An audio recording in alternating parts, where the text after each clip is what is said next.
Buongiorno a tutti. Anche oggi una diretta di Radio Quattro Passi dalla Fiera Quattro Passi, quinto ultimo giorno di questo straordinario appuntamento che per tanti anni si ripete qui a Treviso, e noi siamo molto fieri e molto felici di parteciparvi ancora. Il mio nome è Pietro Raitano, io sono il direttore del mensile Altra Economia, che dal 1999 racconta le economie solidali e quindi racconta anche questa fiera e tutte le belle esperienze, le belle storie che in questa fiera potete incontrare o avete incontrato o incontrerete dopo averne presi i contatti. Oggi la giornata, come di consueto, è estremamente ricca, come ricca è questa fiera, ricchissimo il palinsesto. C'è una parola d'ordine, una parola chiave che oggi utilizziamo, che è quello della dignità, perché tutto quello che ci interessa nel lavoro di economia solidale è certamente anche mettere al centro le persone con la propria dignità, appunto, quello che loro vogliono rappresentare, il loro diritto a vivere bene. Questo vale sia per chi produce, sia per chi consuma, per chi è giovane, per chi è più anziano, per chi ancora non deve ancora arrivare, per chi invece già ci ha salutato. Staremo insieme un paio d'ore. Ringrazio quelli che ci stanno seguendo in diretta, invito quelli che sono in fiera, se vogliono, ad assistere per qualche minuto a questa trasmissione, e ringrazio quelli che invece ci stanno ascoltando in differita con i video che si trovano sul sito della fiera. Invito subito Mirko Della Libera, che è presidente della cooperativa Pace e Sviluppo.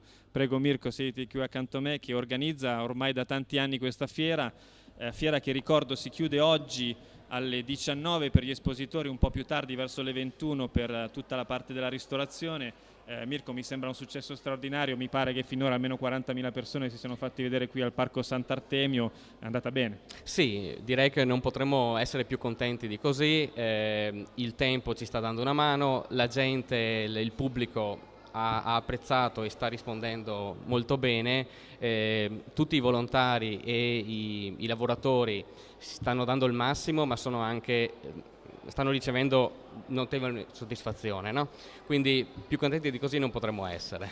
C'è un filo rosso che lega, secondo me, tutte queste edizioni. È chiaro che la fiera, come oggi, non era come è stata tanti anni fa. Guardavo all'ingresso, per chi verrà ancora, e c'è ancora un po' di tempo per venire a visitare, c'era tutta la carrellata delle immagini degli anni precedenti. Si è parlato di tante cose, si parlava di donne, si parlava di territorio, però mi sembra che comunque rimanga un cuore molto forte e pulsante, che ogni volta si declina in maniera differente. Ad esempio, quest'anno molto mi è piaciuto vedere i rifugiati che vengono, come dire, utilizzati come volontari per la fiera.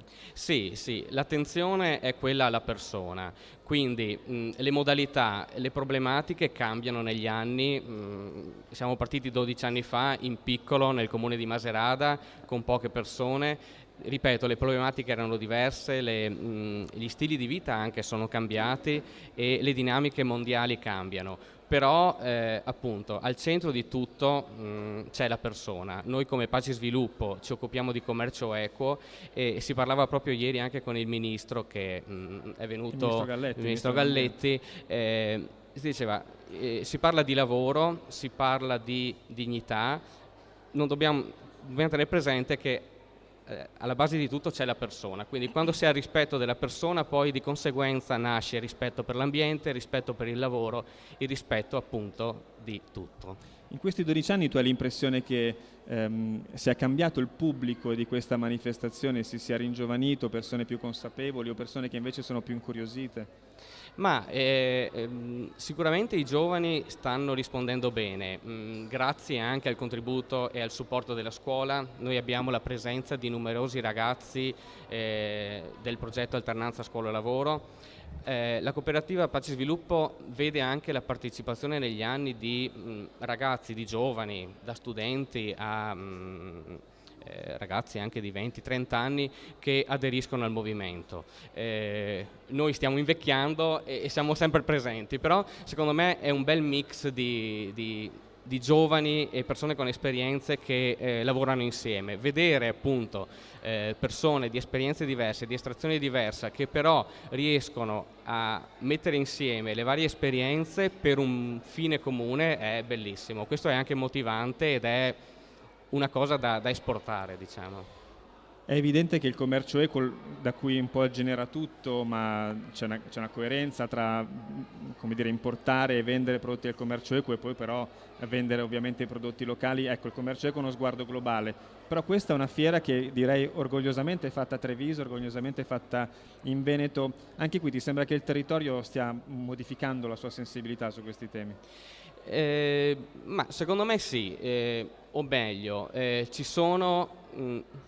non le vorrei chiamare nicchie, ma aree di sensibilità che si stanno rafforzando, no? È chiaro che poi il mondo intorno a noi ci disturba, ci stravia con mille altre cose che ci portano in direzioni opposte, però io vedo che poi in ambienti come questo, e non c'è solo la Fiera Quattro Passi, ma tante altre realtà dove si può sperimentare la solidarietà, il modo di lavorare insieme in modo diverso e la voglia di stare insieme costruendo un futuro diverso da quello che magari ci sembra sia quello dominante. Che non si può cambiare. Mi pare che anche il ministro Galletti ieri sia rimasto molto colpito da questa manifestazione. Sì, io ho apprezzato molto le sue parole, no? E ho sempre l'auspicio e voglio credere che poi le parole rispecchino poi quello che sono anche i fatti, e quando si andrà a prendere delle decisioni concrete ci sia questa corrispondenza, ma io sono fiducioso. E un'altra cosa che ho apprezzato è quello che il Ministro ha detto, no? Noi è un paio d'anni che riceviamo il patrocinio del Ministero e siamo contenti di questo, perché questo vuol dire che questa iniziativa non ha solo un respiro locale, ma può essere esportata e può avere una visibilità ben più ampia. E il Ministro ci ha anche stimolato a presentare dei progetti che vadano al di là della pianificazione annuale, pensando a un progetto triennale. Questo ci fa ben sperare che la fiera possa continuare e ci dà anche lo stimolo a lavorare nel medio e lungo periodo.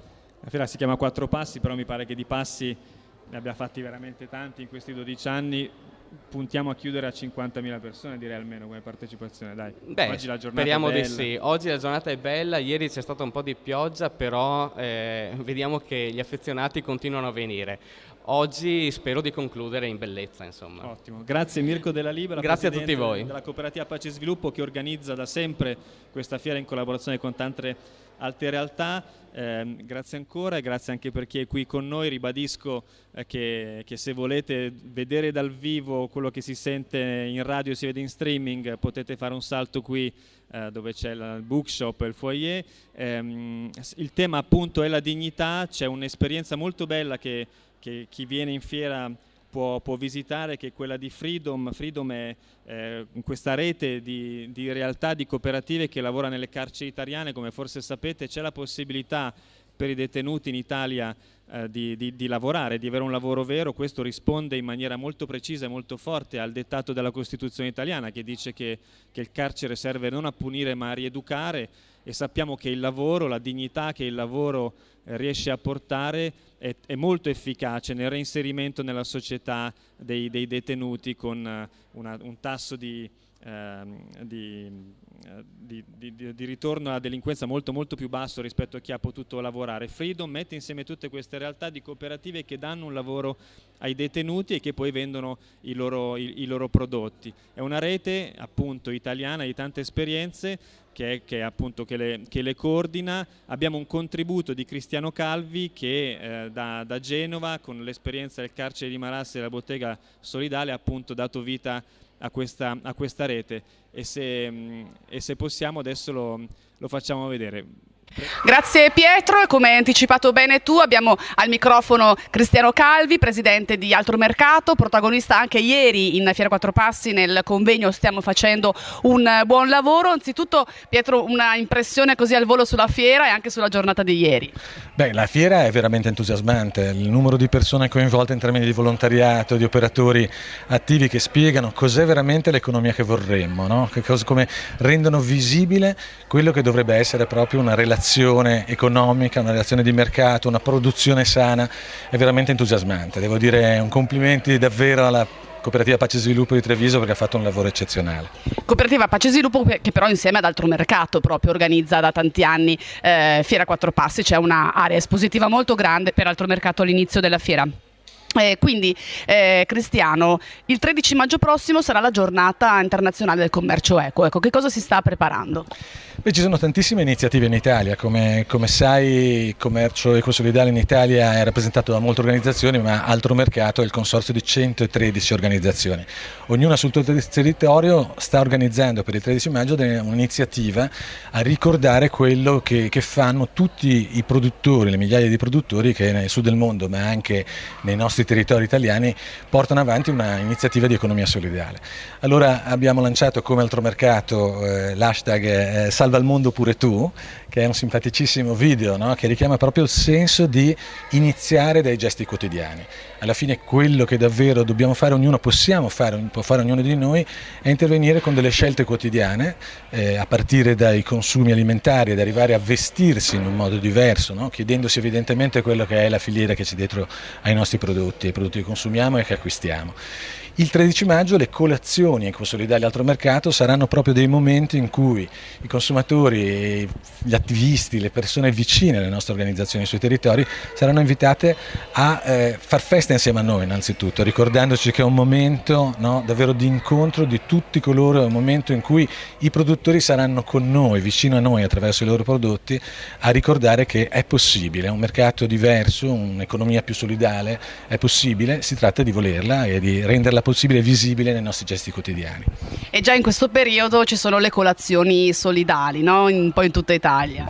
Sì, infatti sul sito di Altro Mercato è possibile, e anche nella pagina Facebook, è possibile individuare quali sono la mappa di tutte le iniziative e gli eventi che il 13 maggio saranno attivi sui diversi territori, e quindi è possibile certamente partecipare direttamente in questo modo diversi, e lì saranno presenti non solo i produttori di Asia, Africa, America Latina, quelli che da 30 anni ormai come Altro Mercato davvero portiamo a relazionarsi direttamente con i nostri consumatori, ma anche le produzioni dei nostri territori. Dicevamo, il solidale italiano Altro Mercato è proprio il progetto nato alcuni anni fa per riuscire a dare sostegno a produzioni svantaggiate ai nostri territori, diciamo produzioni che hanno un'altissima eccellenza in termini di qualità di prodotto, ma soprattutto un altissimo valore etico, perché coinvolgono persone che sono in situazioni di disagio, siano essi delle persone in situazioni di disagio psichico, fisico, e quindi cooperative sociali che operano sui nostri territori, oppure produzioni realizzate nei laboratori carcerari o nei terreni confiscati alla mafia.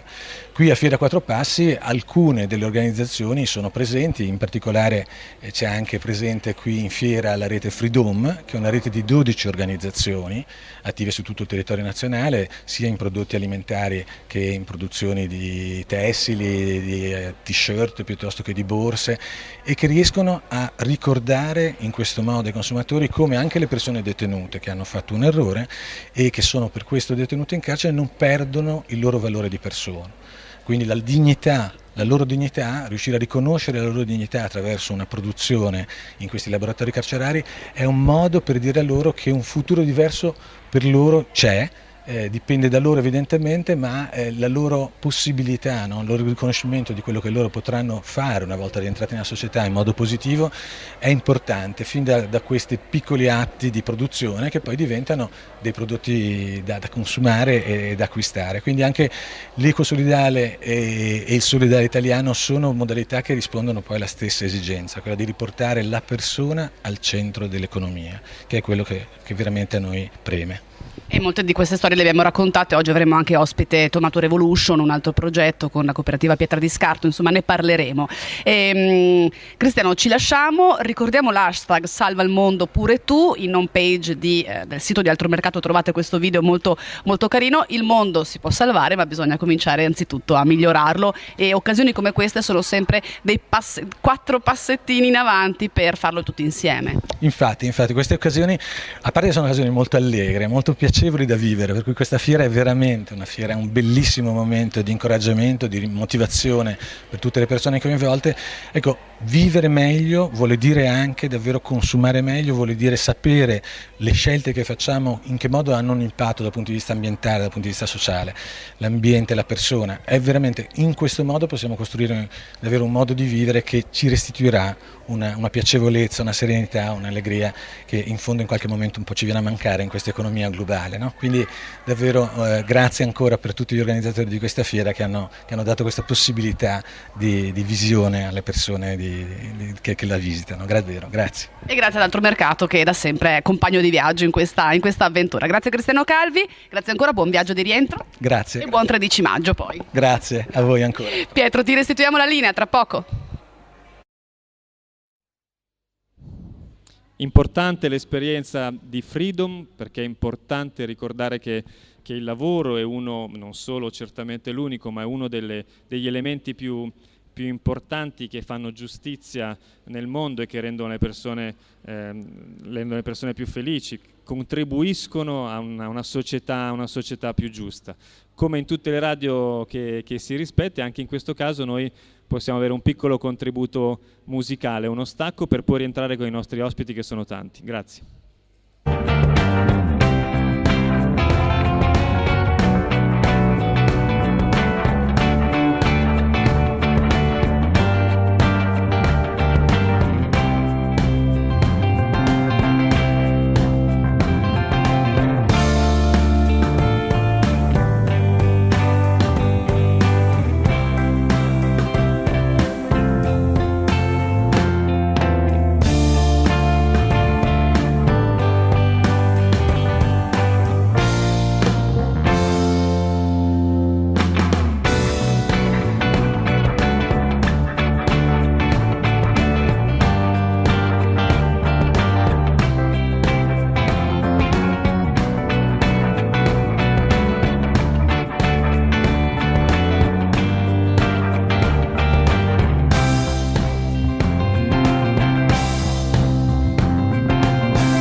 Eccoci rientrati, grazie ancora per l'ascolto, perché per chi ci sta guardando online, per chi ci guarderà nei prossimi giorni sul sito della Fiera Quattro Passi. Avete visto nella telecamera esterna quello che sta accadendo, il tempo è bello, le persone sono tante, il parco, come sapete, invita a girare piacevolmente, invita alla convivialità. Come al solito questa fiera si conferma essere un momento di socialità molto importante, oltre che evidentemente una mostra di quello che le economie solidali possono fare.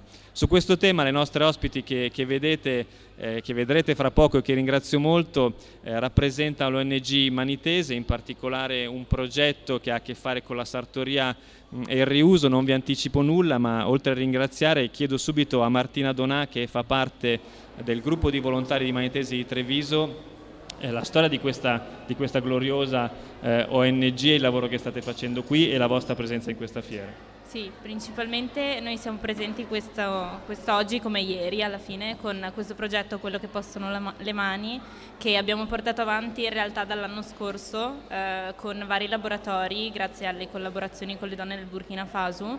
L'anno scorso principalmente erano vari singoli laboratori che erano in varie giornate, ce n'era uno degli orti in cassetta che abbiamo portato anche qui in fiera l'anno scorso, mentre quest'anno è stato un unico laboratorio che trattava proprio il riuso di vestiti utilizzati precedentemente per creare borse in questo caso.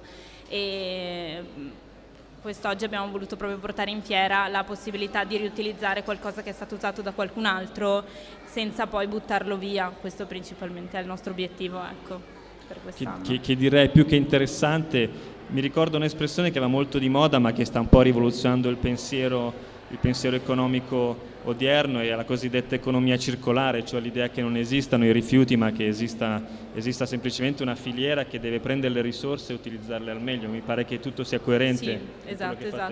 Quello che fate. Ricordiamo due cose su Manitese, che è un'ONG importante italiana, e anche con le sue specificità. Manitese da molto tempo opera nel campo della cooperazione internazionale, nel senso che abbiamo molte attività, soprattutto. Cioè, io sono entrata in Manitese 6 anni fa, quindi posso raccontare da quel periodo.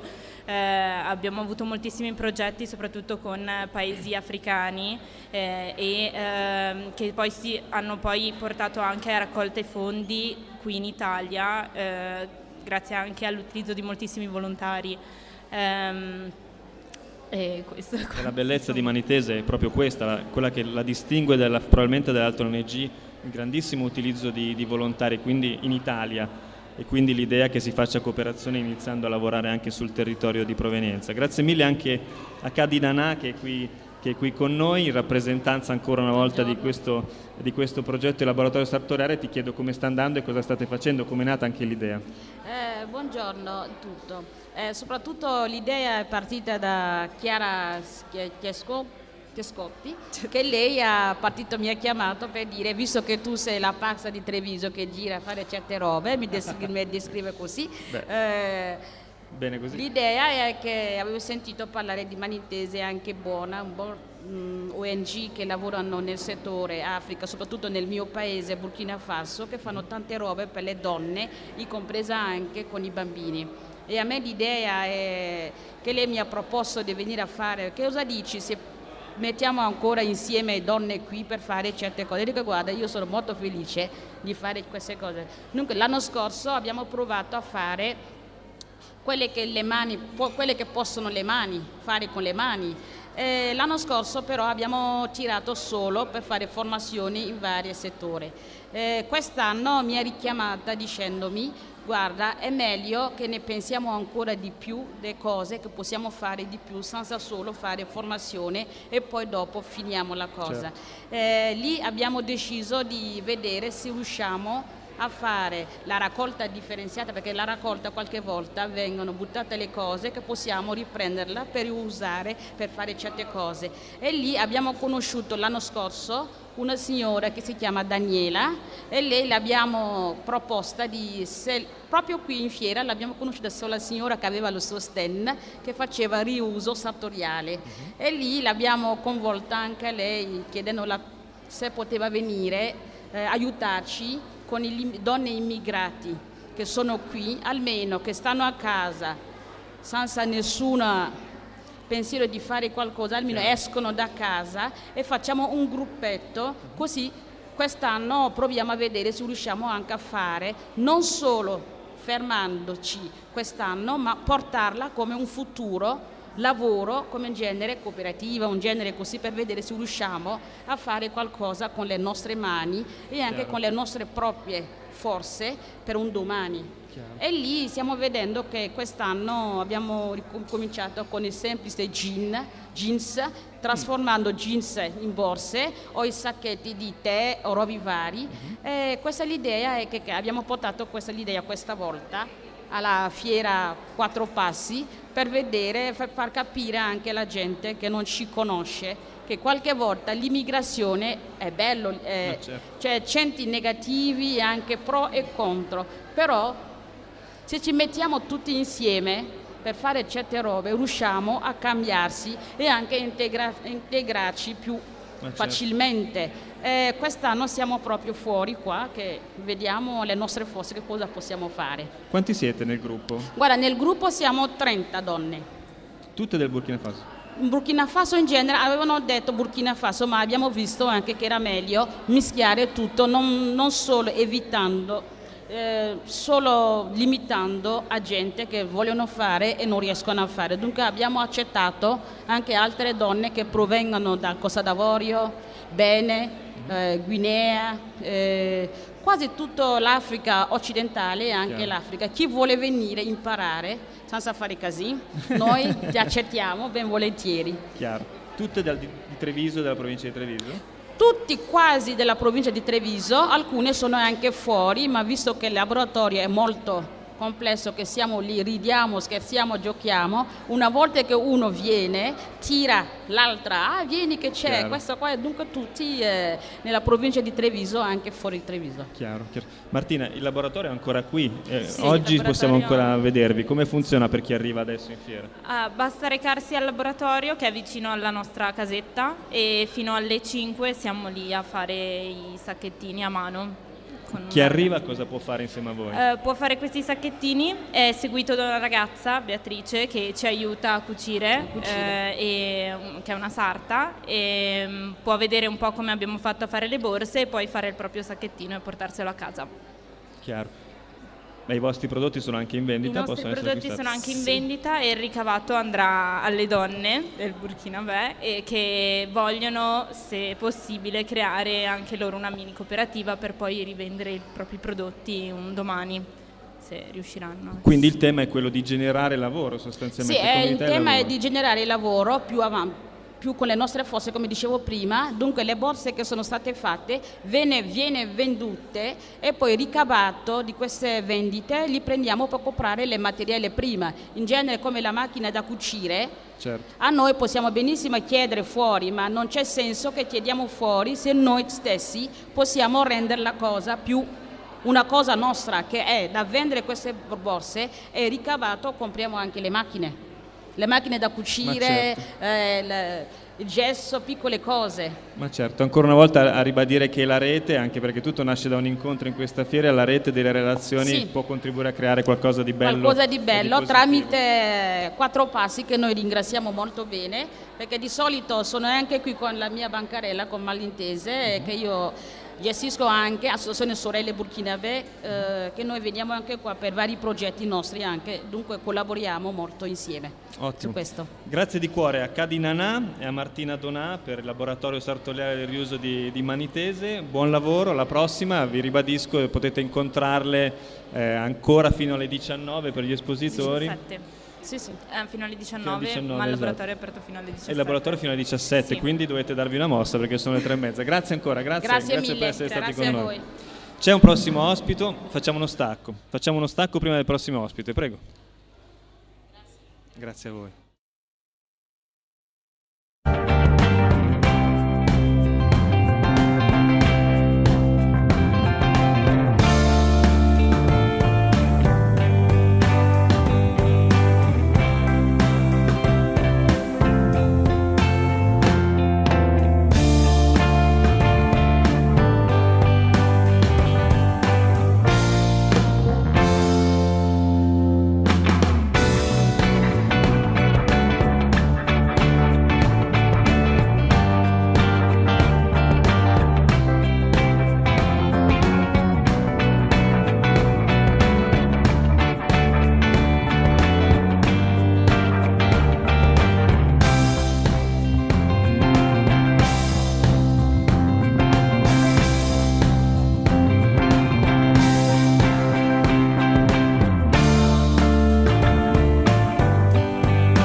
Eccoci, c'è il prossimo ospite che invito a sedersi con noi, Alberto Polita, che è direttore del Treviso Comic Book Festival, quindi cambiamo tema, ma in realtà lo cambiamo fino a un certo punto, perché sempre di cose belle, cose interessanti stiamo parlando, cose che avvicinano le persone dal punto di vista culturale, ma anche della convivialità. Allora, presentiamo questo festival così importante con una lattina di guaranito del commercio perché bisogna avere sempre energia quando si fanno queste cose, quindi il guaranito è necessario. Dunque il Treviso Comic Book Festival è il festival internazionale del fumetto e dell'illustrazione di Treviso, si tiene ogni anno l'ultima settimana di settembre. È composto da 20 mostre in giro per la città di Treviso, diversi incontri con autori, sono circa 250 i fumettisti e gli illustratori che vengono al festival internazionale. C'è una mostra a mercato con 40 espositori e 90 autoproduzioni e tutta una serie di iniziative collaterali, tra le quali non dimentichiamo quella delle 250 vetrine disegnate in centro storico. L'idea è stata proprio quella di sganciarci dalle normali fiere del fumetto, che ormai ce n'è un po' dappertutto, nel senso ce n'è una nel weekend se uno vuole andarci, e costruire quello che è un vero e proprio festival culturale che può interessare a 360 gradi appunto tutte le forme d'arte che si intersecano col fumetto, pensiamo appunto al design, alla musica, all'illustrazione stessa, e l'idea appunto è stata quella di costruire un festival come andavamo in giro in Europa a vedere cosa succedeva, abbiamo provato a proporlo qui. Dopo anni di fatica ci siamo riusciti e di fatto adesso siamo il primo festival internazionale di cultura di fumetto in Italia. Questa è la prima edizione del vostro festival? No, questa sarà la 14ª, però che è festival internazionale sarà la 9ª, perché prima era partito come una fiera, poi l'abbiamo trasformato in un festival internazionale. Con la Fiera Quattro Passi siamo gemellati da 3 anni e in particolare facciamo insieme parte della rete Treviso Festival, che è la rete dei festival trevigiani che abbiamo costituito insieme proprio come fondatori noi e la Fiera Quattro Passi. Ricordiamo subito le date e il sito per tutti i riferimenti. Certo, allora il festival è dal 21 al 24 settembre con una preview il 17 settembre e avrà il suo sito il trevisocomicbookfestival.it, la pagina Facebook Treviso Comic Book Festival, la pagina Instagram Treviso Comic Book Festival, Twitter, insomma ci potete trovare un po' dappertutto.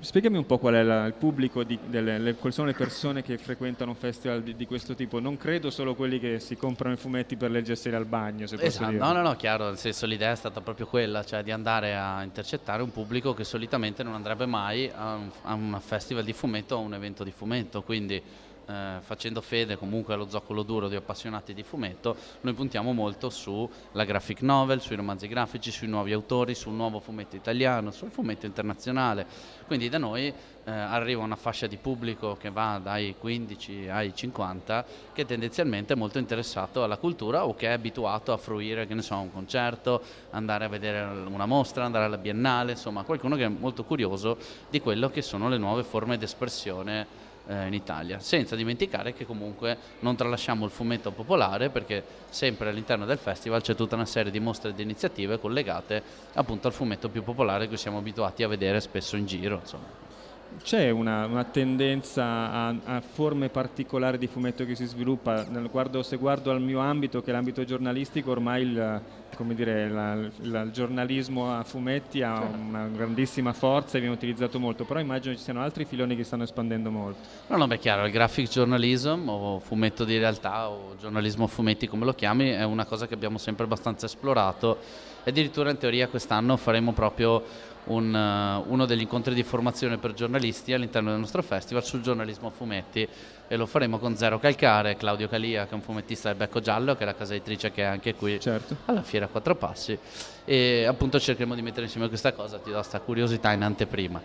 E altre cose abbastanza interessanti, di sicuro quello che abbiamo definito noi dolce stil novo, cioè c'è un ritorno ai racconti diciamo di graphic novel, quindi magari romanzi intimisti o personali o comunque storie del quotidiano, non necessariamente realizzati con uno stile artistico o comunque underground come succedeva negli ultimi anni, ma con uno stile che si avvicina molto di più allo stile pop disneyano. Quindi noi abbiamo individuato questa tendenza, l'abbiamo fatta nostra l'anno scorso con una bellissima mostra che ha aperto questo filone, insomma, a questo punto di vista.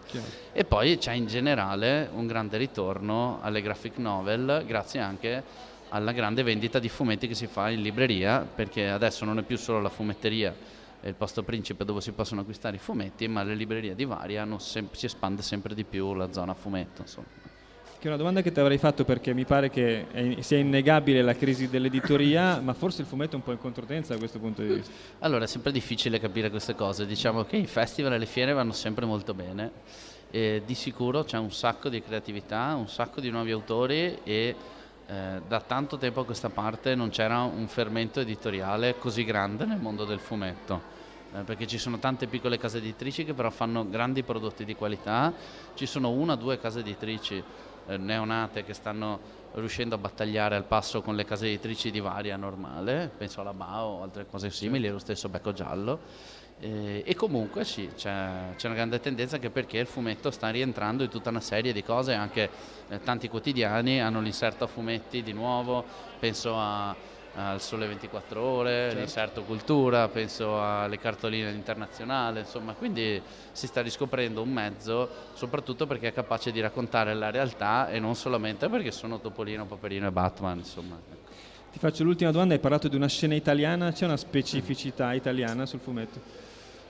La scena classica italiana, diciamo che c'è una produzione industriale classica che è quella appunto del fumetto popolare, metti della Bonelli, questa è una cosa che abbiamo esportato fuori e non a caso negli Stati Uniti noi siamo un po' i cinesi del fumetto, nel senso che tantissimi autori italiani fanno Uomo Ragno, Batman e compagnia, perché abbiamo una grandissima scuola di fumetto realistico alle spalle e questo è innegabile. Di sicuro c'è una nuova generazione di fumettisti attorno ai 30 anni, penso, che sulla scia di grandi autori come Gipi, che appunto hanno aperto il filone del fumetto che può uscire dai suoi schemi e rientrare dentro un immaginario collettivo nuovo, stanno raccontando la realtà come nessuno, né nel cinema né nella letteratura. E quindi questa è la vera generazione di fumettisti italiani che a noi piace molto, di solito li ospitiamo proprio tutti al Treviso Comic Book Festival, perché noi guardiamo sempre alla realtà e ogni anno ci diamo un tema che possa interessare le generazioni future e infatti il tema di quest'anno è generazioni. Spiegamelo meglio però questo tema, è l'ultima domanda che ti faccio, perché in questo senso? È la prima volta che parliamo del tema. Abbiamo voluto pensare a rappresentare con il Treviso Comic Book Festival e con il fumetto, che appunto è un mezzo d'espressione che rompe sempre lo schema e porta l'asticella sempre un po' più in là, perché può permettersi di raccontare cose che magari negli altri mezzi non ci si può raccontare, proprio per la visibilità e anche la sua caratteristica narrativa molto semplice. L'idea è quella di riflettere sul problema delle generazioni, cioè a livello mondiale c'è una generazione che sta tornando indietro e una generazione che è già avanti e le due cose non si parlano, ma i risultati a livello mondiale catastroficamente si vedono. Abbiamo la questione del rapporto tra generazioni e c'è anche la questione di generazioni, che è un verbo che può essere anche transitivo, quindi generare, produrre idee, quindi dal rapporto tra generazioni possono nascere sicuramente grandi idee. Chiaro. Ottimo, grazie. Ricordiamo le date e il sito ancora una volta. 21-24 settembre, Treviso Comic Book Festival, www.trevisocomicbookfestival.it e tutti i social che vi vengono in mente. Appuntamento da non perdere. Grazie Alberto Polita, direttore del festival. Ti invito a tornare nei tuoi ranghi, grazie mille. Mentre invito Chiara Comazzetto del Centro per l'Impiego. Grazie Chiara per essere qui con noi. Torniamo prepotentemente al tema del lavoro, perché quando si parla ancora di dignità vuol dire parlare del lavoro. Grazie per essere qui con noi. La domanda più banale che da giornalista mi è da farti è: raccontaci esattamente cosa fa un centro per l'impiego, in particolare qua nella provincia di Treviso. Sì. Allora, le persone vengono al centro per l'impiego per rilasciare quella che si chiama la dichiarazione di immediata disponibilità, quindi si rendono disponibili al lavoro. Questo è un atto amministrativo. A questo c'è la possibilità di fare un colloquio per la ricerca lavorativa e i colloqui si svolgono 2 volte alla settimana, il lunedì e il mercoledì mattina. Non c'è appuntamento, bisogna presentarsi direttamente in orario di apertura perché c'è sempre parecchia gente che chiede questo tipo di servizio, ed è un servizio che consente di inserire il curriculum nella nostra banca dati, nella quale confluiscono anche le ricerche di personale, in modo tale che attraverso un sistema di matching poi possiamo segnalare le persone alle aziende in base alle loro esigenze e alle competenze che queste persone hanno. Via via nel tempo questo servizio si è sempre più specializzato e qualificato, e i tempi di risposta alle aziende che ci fanno richieste di personale sono solitamente 2 o 3 giorni. C'è stato un periodo in cui abbiamo fatto anche un'attività di marketing, per cui uscivamo in azienda per presentare il servizio, in modo tale che le aziende del territorio venissero a conoscere che c'è questa possibilità per loro, che il servizio è gratuito e quindi vale la pena proprio che venga utilizzato dalle realtà aziendali. Chiaro. 2 domande sui numeri, se è possibile stimarli. Da una parte mi hai detto che c'è la fila la mattina per venire a portare il curriculum per presentarsi, più o meno di quante persone si rivolgono al centro? Allora, rispetto, cioè dovendo dare un dato rispetto alle iscrizioni, quindi prendendo tutti i disoccupati, abbiamo una banca dati di circa 20.000 persone disoccupate. Per la provincia di Treviso? Sì. Per quanto riguarda invece le ricerche di personale, abbiamo visto che dopo l'inizio della crisi, che facciamo risalire al 2008, periodo in cui le comunicazioni di cessazione dei rapporti di lavoro superavano i rapporti invece che iniziavano, in questo periodo stiamo rilevando invece una crescita, quindi mensilmente abbiamo una cinquantina di ricerche di personale come servizio ordinario, perché poi a queste si aggiungono anche le richieste di stage, quindi che è un altro strumento che è utilizzato per l'inserimento lavorativo e formativo delle persone. Mi collego a quello che hai appena detto, perché mi pare che quindi voi abbiate anche un ottimo osservatorio sul mondo del lavoro. Ti sembra che stia cambiando qualcosa quindi in questo periodo? Ma in questo periodo qualcosa migliora? Qualcosa migliora, sì, qualcosa migliora. Esiste secondo te una possibilità di un indicatore che dica poi alla fine quanto le cose vanno bene? Cioè un'azienda, grazie a voi, intercetta il lavoratore, il curriculum che gli sembra giusto, poi si può stimare quanti alla fine diventano veramente dei lavoratori dipendenti e la cosa va in porto? Noi abbiamo un sistema di monitoraggio interno per rilevare appunto se il servizio è stato efficace, ma soprattutto abbiamo una banca dati nella quale vengono comunicate le assunzioni e le cessazioni. Nel caso di assunzione appunto noi rileviamo se la persona che abbiamo segnalato è stata assunta o meno, quindi c'è E ci sono, i numeri sembrano confortanti? I numeri sono confortanti, chiaramente non facciamo felici tutti, perché è senz'altro realistico che sono più le persone che cercano lavoro rispetto alle aziende che lo offrono. Poi noi siamo un servizio pubblico, per cui tutte le persone si rivolgono a noi e invece non tutte le aziende si rivolgono a noi, perché siamo in un mercato libero, per cui le aziende possono anche rivolgersi alle agenzie interinali piuttosto che percorrere altri canali per attivare una vacancy. Però è interessante capire quali sono le aziende che si rivolgono a voi. C'è una casistica particolare o in realtà dipende un po' dal caso? Sono le aziende del territorio, quindi medio-piccole, e i settori sono un po' tutti, poi purtroppo con la crisi in qualche modo la banca dati si è molto dei lavoratori si è molto ampliata, diversificata, e quindi come dal punto di vista dei lavoratori abbiamo di tutto un po'. Dal punto di vista delle aziende, i settori, c'è la metalmeccanica piuttosto che ancora la parte relativa all'ufficio.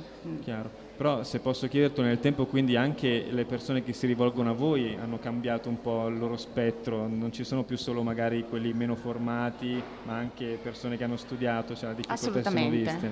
Qui c'è anche l'ingegnere che vi porta il curriculum. Sì, Tra le aziende secondo te la sensibilità è più delle piccole e medie o anche la grande industria inizia effettivamente a capire che si può ripartire?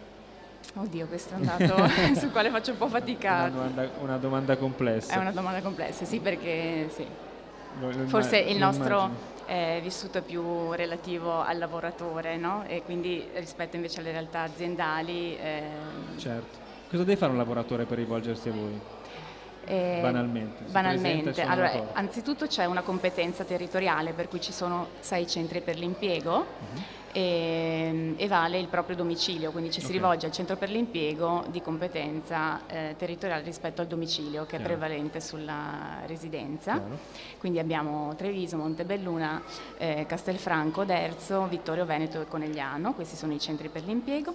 Ci si presenta negli orari di apertura con un documento di identità e la prima cosa è andare allo sportello delle iscrizioni. Dopodiché ogni centro per l'impiego ha un suo modus operandi rispetto ai colloqui, per cui io posso dire rispetto a Treviso che ci sono questi 2 giorni, del lunedì e del mercoledì. Ma il curriculum lo fate insieme al lavoratore? Il curriculum lo facciamo insieme al lavoratore, lo inseriamo in una banca dati che è regionale, il lavoratore può dare anche una disponibilità chilometrica alta, per cui può essere visto quindi da altre province. Chiaro. Questo. Una volta fatto il curriculum, il lavoratore è a È a disposizione delle aziende che disposizione, possono la candidatura ha una chiamarlo. durata di 6 mesi che è rinnovabile. Abbiamo messo questo tempo, una volta era inferiore perché le cose erano più veloci, adesso la ricerca lavorativa richiede tempi maggiori, per cui 6 mesi e anche per tenere una banca dati, tra virgolette, pulita, in modo tale che ci siano persone che effettivamente sono alla ricerca di lavoro. Certo, e non beccare gente che magari l'ha già Esatto, provato, eccetera. esatto. Per l'azienda invece come funziona? Consulta il sito, riceve degli alert? L'azienda ci contatta telefonicamente, noi inviamo loro un modulo che va compilato con i dati dell'azienda e le caratteristiche della figura professionale che stanno cercando e quindi attiviamo questa ricerca di personale, la inseriamo nella nostra banca dati e poi noi ci occupiamo appunto del matching e dell'invio dei curricula, quindi le aziende ricevono questi curricula, già sulla carta possono scegliere chi chiamare e chi non chiamare e poi chiediamo loro di essere sempre informati rispetto alla selezione in modo tale da registrare appunto l'esito. Quindi la chiamate diretta, è l'azienda che chiama direttamente il lavoratore? L'azienda chiama direttamente il lavoratore perché viene selezionato e assunto direttamente dall'azienda. Questa è la differenza rispetto alle agenzie di somministrazione che invece sono loro ad assumere il lavoratore e a mandare in missione in azienda. Chiaro. E mi dicevi poco fa che i tempi si stanno accorciando, quindi le aziende rispondono più velocemente a questa, cioè quando vedono i curriculum rispondono velocemente se c'è qualcosa che gli interessa, ho capito bene? Più che altro noi rispondiamo loro velocemente. Siete voi che date sì, molto. sì. Chiaro. Poi rispetto invece al feedback, rispetto alla selezione, ci sono aziende più o meno virtuose. Ecco. Poi chiaramente attraverso la banca dati, come dicevo prima, è possibile rilevare se una persona è stata assunta o meno, però è importante anche creare una relazione con l'azienda. Chiaro. Siete presenti anche in fiera in qualche modo? Sì, c'è lo stand qui nel foyer. E chi viene al vostro stand cosa può fare? Può ricevere informazioni rispetto a quello che... Ma non iscriversi, poi per iscriversi deve venire al centro. Deve venire Va al bene. centro. Anche voi siete qui fino alle 19? Anche noi siamo fino alle 19. Benissimo. Allora, per tutti quelli che hanno bisogno, che vogliono avere informazioni, fate un salto entro le 19 allo stand del Centro per l'Impiego. Ci sarà anche Chiara Comazzetto, che ringrazio molto per essere stata qui con noi. Ancora una volta, quando si parla di dignità, quando si parla di commercio equo, quando si parla di economia solidale, si parla soprattutto di lavoro, del fatto che una persona in qualche modo riconosce se stesso e promuove se stesso attraverso quello che sa fare, quello che gli piace fare, non solo quello che deve poter fare. Grazie ancora. Grazie a voi, Faremo buon uno lavoro. stacco musicale e poi ci ritroviamo qui.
Ben ritrovati, grazie ancora per chi ci sta seguendo, per chi ci guarderà, per chi ci ascolta. Invito ancora una volta, se volete, a fare un salto qui a Radio Quattro Passi, a vedere dal vivo gli ospiti che ci stanno accompagnando in questa lunga carrellata di iniziative, di realtà, di esperienze del mondo dell'economia solidale, che qui per l'ennesima volta, per la 12ª volta in tutti questi anni si sono incontrate in questa fiera che volge al termine. Quinto giorno di fiera, almeno 40.000 persone, questo giorno contiamo di chiudere con almeno 50.000. Sono molto felice di avere accanto a me Emanuele Sparacino dell'azienda agricola Sparacino, di cui poi ci parlerà, ma che in realtà è qui innanzitutto per parlarci di un'altra realtà, e la realtà si chiama Filiere Eque Iblée, è una realtà appunto che raggruppa dei produttori di quella zona. Tu sei di Noto, ma della zona appunto di quella parte della Sicilia. Prego. Raggruppiamo produttori della zona degli Iblei, in particolar modo Filiere Eque in questo momento è concentrata sulla filiera della mandorla, che proprio ha delle problematiche che abbiamo trovato, la cui risposta poteva essere nel commercio equo, quindi applicare i principi del commercio equo solidale alla coltivazione della mandorla. Nello specifico in questo momento facciamo parte della rete 2 produttori di mandorle e 2 laboratori. Uno è la cooperativa Quetzal, che fanno cioccolato modicano, loro sono da anni nel commercio ecosolidale, e l'altra è una cooperativa di economia carceraria, Sprigioniamo Sapori, che invece fanno pasticceria tipica siciliana, torroni e altro. Che ci viene solo voglia di mangiare, però spiegamela le difficoltà della filiera della mandorla, cos'è che c'è di particolare? Allora, praticamente in questo momento, che poi diciamo è un momento che dura da molti anni, è stato sempre un peggiorare, si trova in una posizione di monopolio, cioè il produttore di mandorle non ha dall'altra parte la possibilità di vendere il proprio prodotto se non a 3 in questo momento soggetti, che sono quelli che fanno il prezzo. La mandorla è il primo prodotto che si raccoglie dopo l'estate, quindi durante l'estate il produttore, l'agricoltore si trova a dover far fronte alle spese agricole con i risparmi dell'inverno, quindi si trova in un momento di difficoltà. Il primo prodotto è la mandorla, viene raccolta, in questo momento si innescano dei meccanismi di economia non sana, cioè i magazzini fanno il prezzo più basso pur di avere il prodotto, e il produttore si trova costretto ad accettare questi prezzi perché deve far fronte alle spese sia di raccolta sia di inizio della nuova campagna. Invece Filiere Eque vuole un attimino spezzare questo trend. In che modo? Offrendo al produttore innanzitutto un prezzo già stabilito a inizio campagna, ben prima dell'inizio della campagna, quindi già il produttore, in questo caso anch'io, so già quello che andrò bene o male a guadagnare, sì, e quindi potrò fare anche una progettualità sul futuro. Infatti il mandorlo nella nostra zona in parte ormai è in abbandono, la coltivazione del mandorlo, proprio per queste problematiche. Non valeva la pena continuare a produrre, a coltivare. In questo modo invece si può reinvestire, reimpiantare e curare anche i mandorleti. Sì, mi pare una dinamica tipica degli oligopoli, per cui pochi soggetti che di fatto controllano il mercato fanno il prezzo. Esattamente. Che tra l'altro mi fa ribadire che a volte le dinamiche che critichiamo spesso nel sud del mondo, cui il commercio equo cerca di porre una pezza, in qualche modo poi si ribadiscono anche in Italia, in zone più o meno ricche, magari meravigliose come la Sicilia, ma che vivono questo tipo di problematiche. Mi parlavi di abbandono però della coltivazione, e mi viene da chiederti se invece c'è un ritorno, visto che sei così giovane, un ritorno alla terra e a questo tipo di iniziative. Allora, c'è un ritorno alla terra, quello è un dato di fatto su molte tipi di coltivazione. Il mandorlo ancora non proprio, perché è sempre una coltivazione povera, soprattutto nella nostra zona, e soprattutto soffre di questa zavorra, si porta dietro questa zavorra organizzativa e dei prezzi. Chiaro. Però noi contiamo anche che questi processi, che non siamo l'unico, in realtà c'è già qualcun altro che si sta organizzando anche in privato, possano ridare nuovo slancio alla produzione della mandorla, perché abbiamo delle varietà di mandorle particolari, sono varietà antiche e come molti prodotti rischiano di sparire, di diventare soltanto memoria e non più qualcosa da poter assaporare tutti i giorni. Che vuol dire anche tutela della biodiversità. Spiega però come funziona bene la filiera, cioè perché vi siete messi insieme e in questo modo cosa riuscite a ottenere? Allora, in questo modo metterci insieme è servito soprattutto per diventare in un qualche modo proprietari anche dei macchinari di produzione, quindi per sgusciare le mandorle, perché la nostra mandorla ha la particolarità di essere una mandorla a guscio duro e non facilmente sgusciabile con macchinari commerciali. Infatti abbiamo recuperato un vecchissimo macchinario degli anni 50, rimettendolo a posto, anche perché una delle strategie dei grossisti era stato quello negli anni di riacquistare tutti i macchinari su cui riuscivano a mettere le mani, proprio per impedire che si creassero altri soggetti e quindi diversificare l'offerta. Quindi riusciamo a fare questo, riusciamo a proporci ai gas come un gruppo costituito, a non disperdere le energie, ad avere la lavorazione, e vorremmo anche iniziare a creare delle squadre di raccolta, quindi dare l'opportunità di creare posti di lavoro e fare anche della formazione, perché oltre alla raccolta poi il mandorlo c'è la cura, quindi formare putatori, tutti i soggetti che un po' alla volta è professionalità che si sono perse. Chiaro. Ma quindi oggi i vostri prodotti si possono trovare se uno aderisce a un gruppo di acquisto solidale o anche in altri luoghi, senza dover venire, anzi senza, ahimè, non poter venire a Noto? Se non potete venire a Noto potete sempre contattarci attraverso la nostra mail filiereequible@google.com, o altrimenti iniziamo a trovarli in qualche bottega del commercio ecosolidale insieme alla cioccolata di Quetzal. Chiarissimo. Quindi sono questi i due canali al momento. Tra l'altro andrebbe ricordato, non so se hai voglia di farlo tu, cosa vuol dire il cioccolato modicano, la sua tradizione, la sua bontà. Il cioccolato modicano, come hai ben detto, ha una tradizione antica, è un cioccolato antico lavorato a freddo, è quello un po' il cioccolato tradizionale.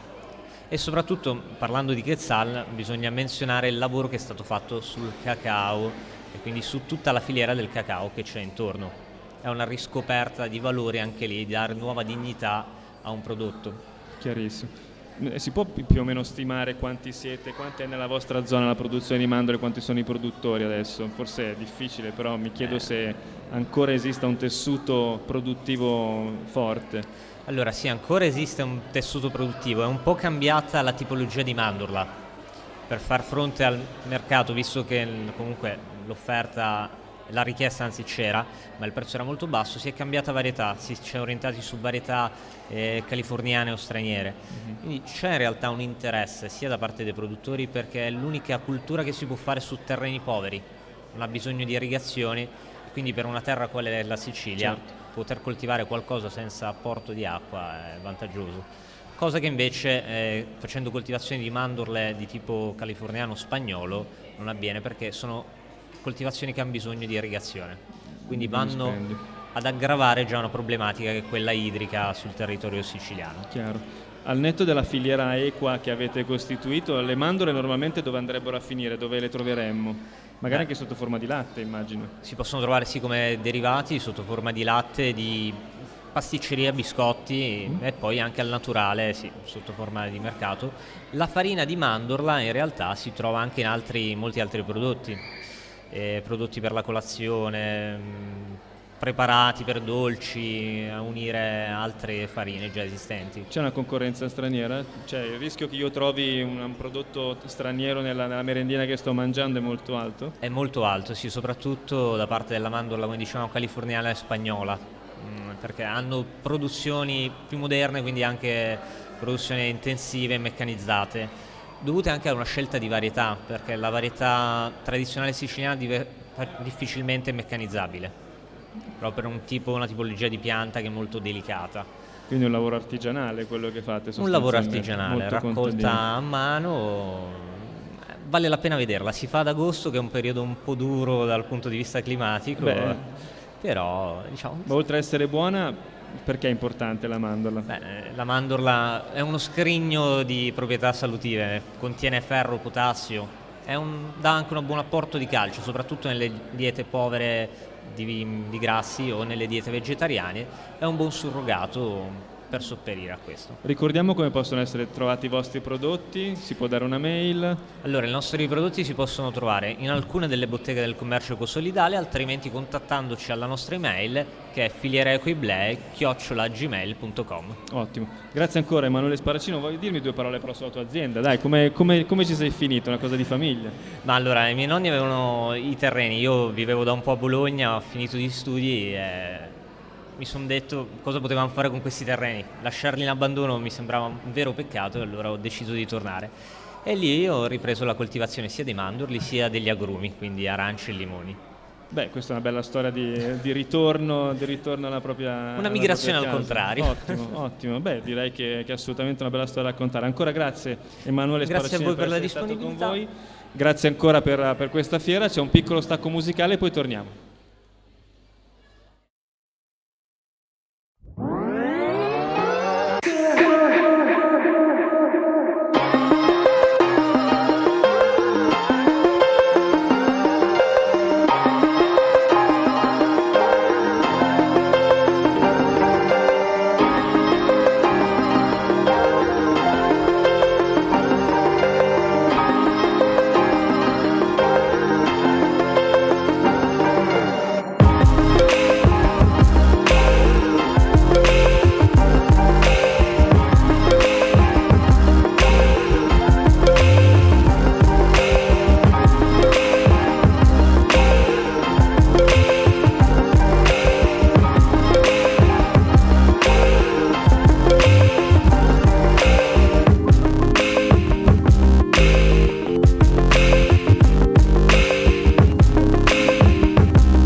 Bentrovati, bentornati, continuiamo a parlare di produzioni, continuiamo a parlare di solidarietà, di dignità, di territorio, a volte ne parliamo a partire da eventi non certamente piacevoli come i terremoti.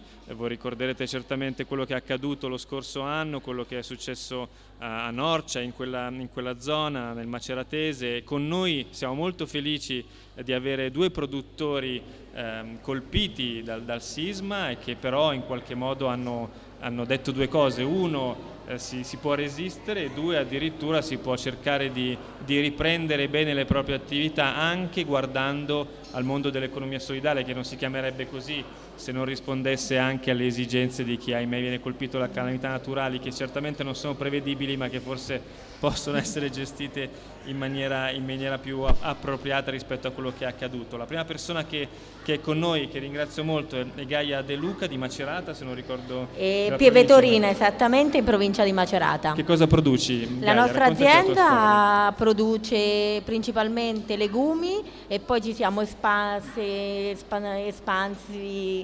con zafferano, tartufo e formaggi freschi e stagionati.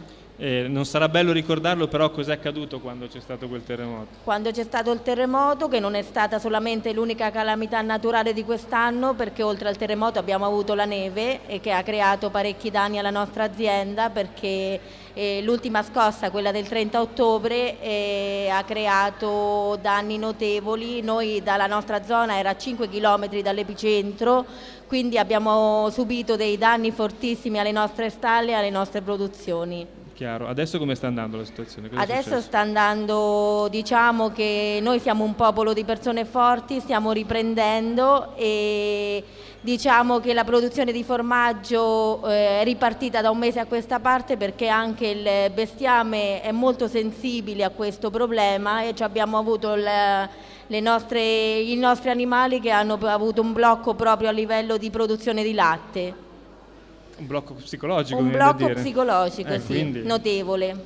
A chi dice che gli animali non hanno sensibilità, ricordo la vostra presenza è qui anche grazie a una raccolta fondi che, se non ricordo male, si chiamava Adotta un espositore, che ha contribuito alla vostra presenza in questa fiera. Come sta andando, tra l'altro? Io ringrazio molto il popolo veneto perché veramente ci hanno accolto in maniera eccellente e qualche volta anche commovente, ci hanno trattato come dei figli e per questo vi ringrazio perché veramente ci siamo sentiti a casa in questi 2 giorni. Ottimo, ottimo. Marco Agabiti invece di Norcia? Di Norcia. Tu, qual è la tua produzione? Che cosa fate? Allora, la mia azienda principalmente produce miele e anche noi abbiamo una piccola parte di produzione di legumi e confetture sempre con il miele, quindi è tutto quello che riguarda il mondo dell'apicoltura al di fuori insomma del miele, quindi con propoli, polline, cere e quant'altro, tutto quello che insomma producono le nostre amiche api. Ecco. È l'azienda della tua famiglia? È l'azienda della mia famiglia, sì. Dopo 40 anni di attività mio padre l'anno scorso proprio ha passato l'azienda a me e quest'anno ho avuto questa difficoltà insomma del terremoto che mi ha messo alla prova e sarà stato apposta una prova secondo me per valutare la mia forza in futuro per continuare l'azienda di famiglia. In effetti sei al tuo primo anno di dirigenza di Vecchio Sì, Terremoto, partiamo insomma un pochino azzoppicati, ecco. Cosa è successo però? Puoi raccontarci anche tu quali sono state le conseguenze? Brevemente ti racconto la mia triste esperienza, diciamo, ecco. Purtroppo il 24 agosto noi avevamo gli alveari a Castelluccio di Norcia, col fatto che pratichiamo noi transumanza, quindi portiamo gli alveari in base ai tipi di fioriture e di mieli che andiamo a produrre. Certo. In quel momento lì erano proprio a Castelluccio di Norcia dove è esploso proprio praticamente lì vicino a Matrice l'epicentro e i nostri alveari sono caduti per terra, abbiamo avuto un 200 alveari distrutti dal terremoto col fatto che non siamo nemmeno riusciti a intervenire in breve termine perché le strade sono saltate, erano tutte chiuse e quindi non siamo potuti intervenire per poter salvare le nostre api e lì abbiamo avuto il primo danno. Fortunatamente il 24 agosto l'azienda non aveva riportato danni, quindi alla fine era un danno limitato anche se abbastanza importante, solo quelli degli alveari.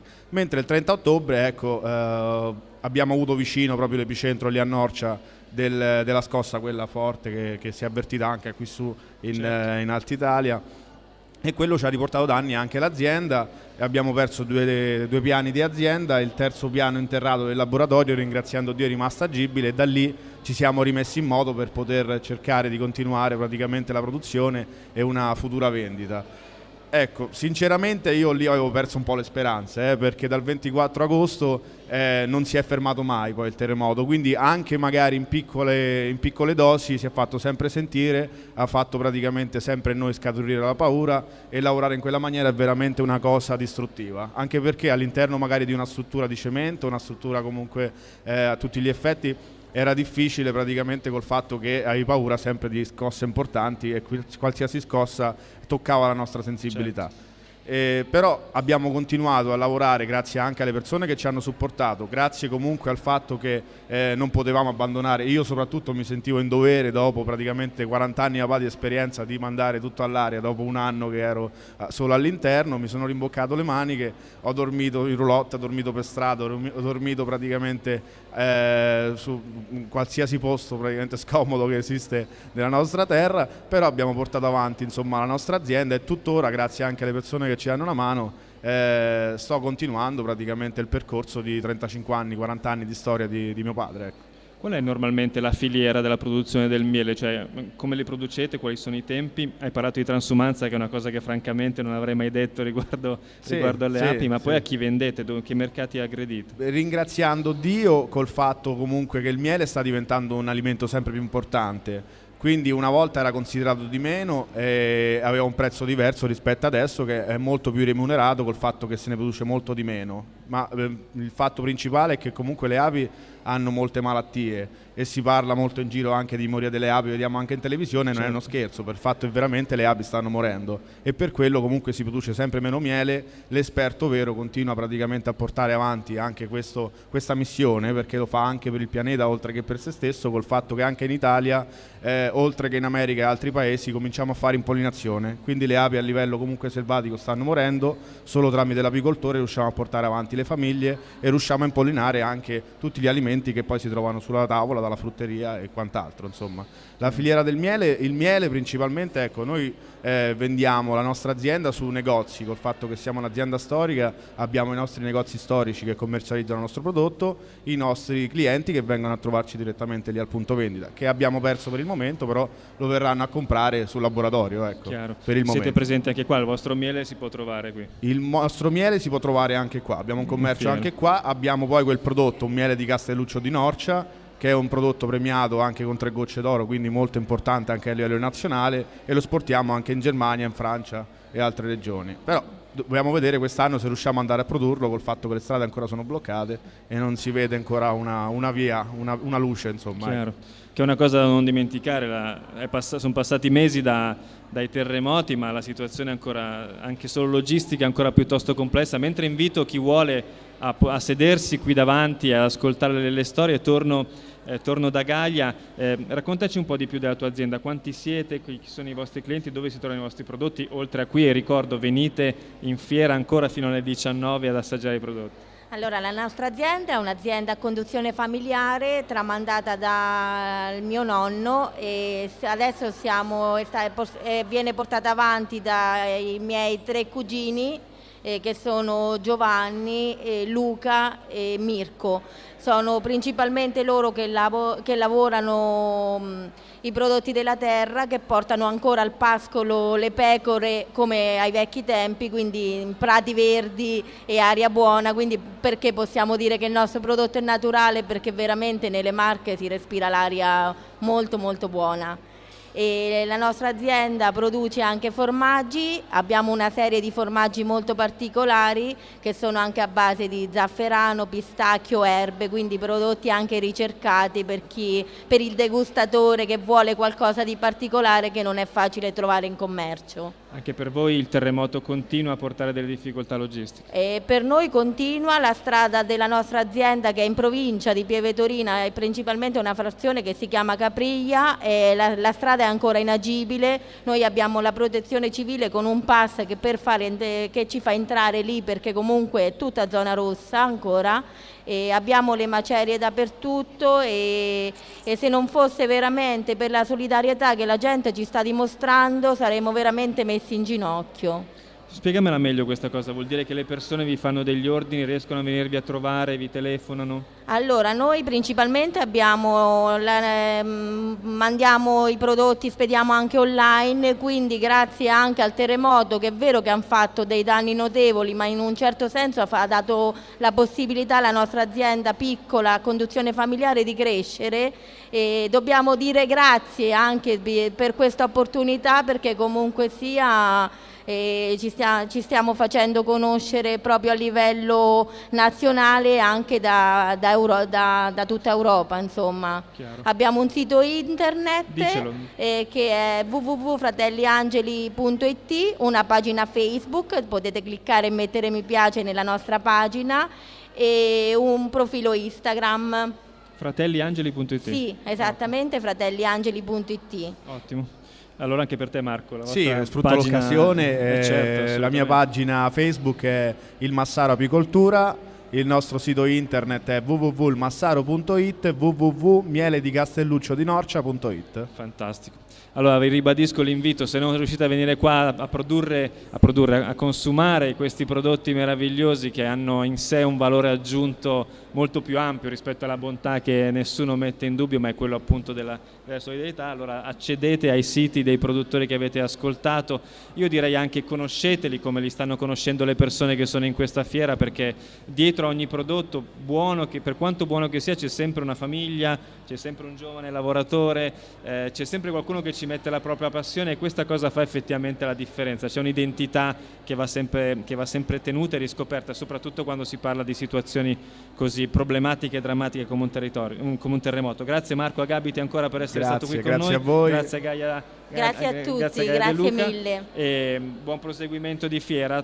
Tornate presto a trovarci qui in Veneto. Mentre ci salutano e ci lasciano Marco e Gaia, chiedo a voi, chiedo ai Gino Brian di raggiungerci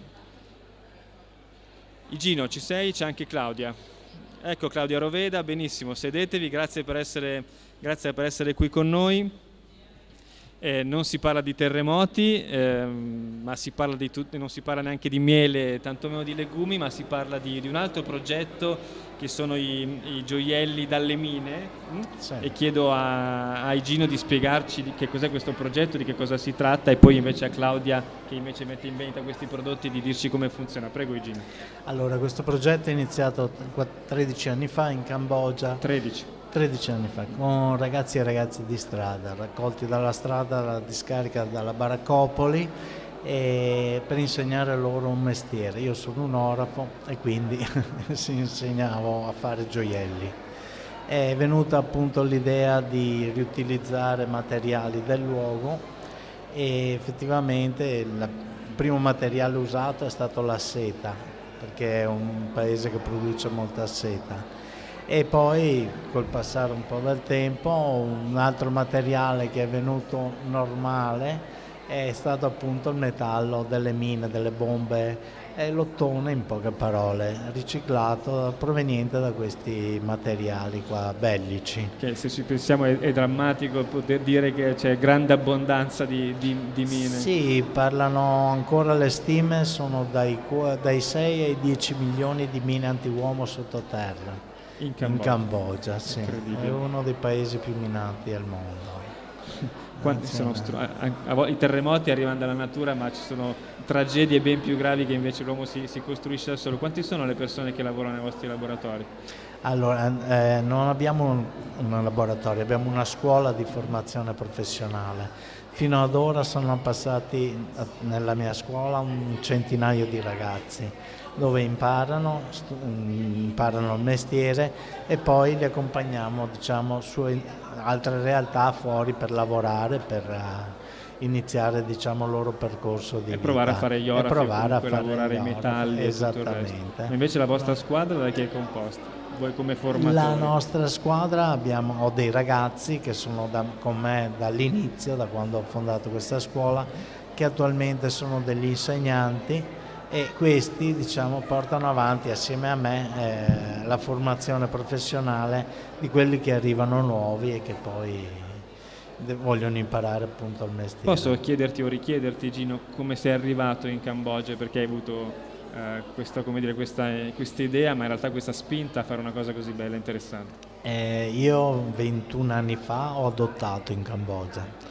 Sono stato su quel paese, ho avuto un'esperienza di volontariato e di adozione 21 anni fa, e comunque rimane un legame, diciamo, col paese, certo. Perché chiaramente adotti un bambino e adotti anche il paese, però non solo il bambino, e da lì è immaturata praticamente questa forma di aiuto diverso, diciamo, che non è un semplice aiuto, io raccolgo dei soldi e li spedisco a della gente povera, ma è proprio, mi metto in prima persona il mio sapere, le mie conoscenze, tutto certo. Quello che ho, e do a questi ragazzi per dare a loro un futuro, un proseguire nella vita, e non dover essere dipendenti dalla carità che arriva da gente da tutto il mondo. Dov'è esattamente la scuola? A Phnom Penh, in capitale. Nella capitale. Ma si può stimare quanti ragazzi abbiano partecipato ai vostri corsi in totale in questi anni? Un centinaio. Un bel gruppo. I prodotti, i gioielli, i prodotti dalle mine vengono venduti invece da Claudia Roveda. Dove, come e perché soprattutto hai deciso di fare? Dunque, io ho conosciuto, gestivo, perché ora non più, gestivo da 10 anni circa una piccola bottega di commercio equo, prima in provincia di Milano, prima in cooperativa e poi come impresa individuale, quando la cooperativa aveva avuto dei problemi. In questo cammino ho conosciuto per caso, mi è stato presentato da una persona per caso, il progetto di Gino, e da lì ho capito subito innanzitutto il valore del progetto, ma anche commercialmente parlando, perché questo facciamo, il valore proprio dell'articolo dal punto di vista commerciale, che era un articolo bello. E quindi da lì l'idea di iniziare a dare un mercato a questi articoli che non avevano ancora un mercato in Italia. Quale migliore interlocutore del commercio equo? Dal momento che io già ero introdotta, ma anche perché il progetto di Igino segue tutti i crismi del commercio equo di fatto, e da lì si è partiti a dare piano piano una commercializzazione che adesso come adesso conta, diciamo dopo 2 anni appena, se vogliamo, conta un 50 botteghe nel centro-nord Italia, sperando di aumentarle, molti prodotti in catalogo e collezioni che vengono rinnovate nella stagionalità, quindi come la moda richiede. Certo. E sarebbe bello poterli vedere, ma non li abbiamo qui. Ci puoi descrivere come sono questi prodotti? Cosa troviamo? Allora, troviamo tutti i gioielli che in genere fanno parte della gamma, quindi delle collane, orecchini, braccialetti, i bangle, gli anelli. Le linee sono delle linee tradizionali, quindi in ottone.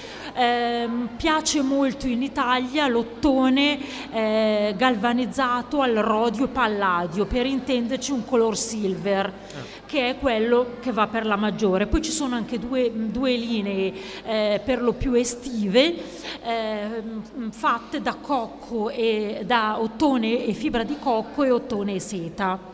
La linea che abbiamo voluto dare, perché apro una piccola parentesi, i modelli in realtà vengono in buona parte da Igino, ma non solo, i ragazzi ci mettono una propria mano creativa, e un po' anch'io mi sono messa un tantino. Quindi i gioielli sono frutto di tutta questa collaborazione, ma anche dagli input che mi vengono dati dalle botteghe di commercio equo, che mi dicono questo prodotto va meglio di questo per questo motivo, per quest'altro motivo. Quindi si è creata una linea molto sobria, minimal come richiede la moda, con qualche concessione all'estro piuttosto che alla particolarità, però una linea diciamo portabile dalle ragazzine alla signora, diciamo così, più matura, però che possono piacere al 99% delle donne, ecco. Che effettivamente è una cosa che volevo chiederti, quindi chi compra questi prodotti può essere chiunque, dalla ragazzina alla signora più avanti nell'età. Abbiamo voluto fare così in modo da avere prodotti per tutti i gusti, ecco, per tutti i gusti. Ti faccio questa domanda. Certamente chi entra nella bottega del commercio custodale sa che sta entrando in un negozio un po' particolare, però riescono a cogliere il valore intrinseco di quel prodotto quando vedono quei gioielli? Sì, all'inizio il progetto, diciamo così, fa un po' paura. Hanno paura che esplodano esatto, i esatto, lo trovano inusuale, hanno un po' ho scoperto che fa un po' paura parlare della guerra, delle bombe, però poi quando viene spiegato il nostro leitmotiv, che è dalla morte si produce poi bellezza, certo. Quindi dalla morte alla vita, e poi che comunque la bellezza ci aiuta, ecco, nel vivere meglio, nello stare meglio. Quando poi si spiega il progetto, si spiegano anche i piccoli aneddoti, le storie che abbiamo vissuto in Cambogia, eccetera, poi si innamorano tutti di questo progetto. Ottimo. E quindi abbiamo un ottimo riscontro. Igino, l'ultima cosa, come si fanno a trovare i vostri prodotti? Come si fa a entrare in contatto con voi? Come si può seguirvi? C'è un sito, c'è una mail? Sì, abbiamo un sito che è www.idaonlus.org, oppure, perché in Cambogia abbiamo fondato adesso un'associazione in mano ai ragazzi che si chiama Education for the Future, è in mano a tutti i ragazzi, e quello è il sito www.cambodiafuture.org. E poi appunto attraverso il negozio di Claudia, il sito di Claudia anche. Ottimo. Grazie Grazie mille a Claudia, grazie mille a Gino per essere stati con voi. Uno stacchetto musicale e poi ricominciamo.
Eccoci rientrati, la fiera prosegue, il tempo passa, le persone sono tante, avete visto anche nell'immagine della telecamera che punta sull'esterno della fiera in questo parco meraviglioso che è il Parco Sant'Artemio qui a Treviso. Le persone frequentano con molto piacere questa meravigliosa fiera che va a chiudersi velocemente, ma direi che c'è ancora tempo per godersela. Cambiamo ancora ambito, l'ambito è tutt'altro, ci confrontiamo sul tema delle assicurazioni, lo facciamo con Elena Peverada, che ringrazio per essere qui con noi. Elena Peverada è responsabile per il CAES. Il CAES è il noto e storico consorzio assicurativo etico e solidale che ha fatto una cosa, come dire, che mi viene a dire quasi contro natura, cioè portare l'etica nel mondo delle assicurazioni. Allora ti chiederei velocemente, Elena, di raccontarci cos'è il CAES, perché nasce, qual era l'esigenza di portare appunto questa parola dentro quel mondo che comunque noi frequentiamo abitualmente.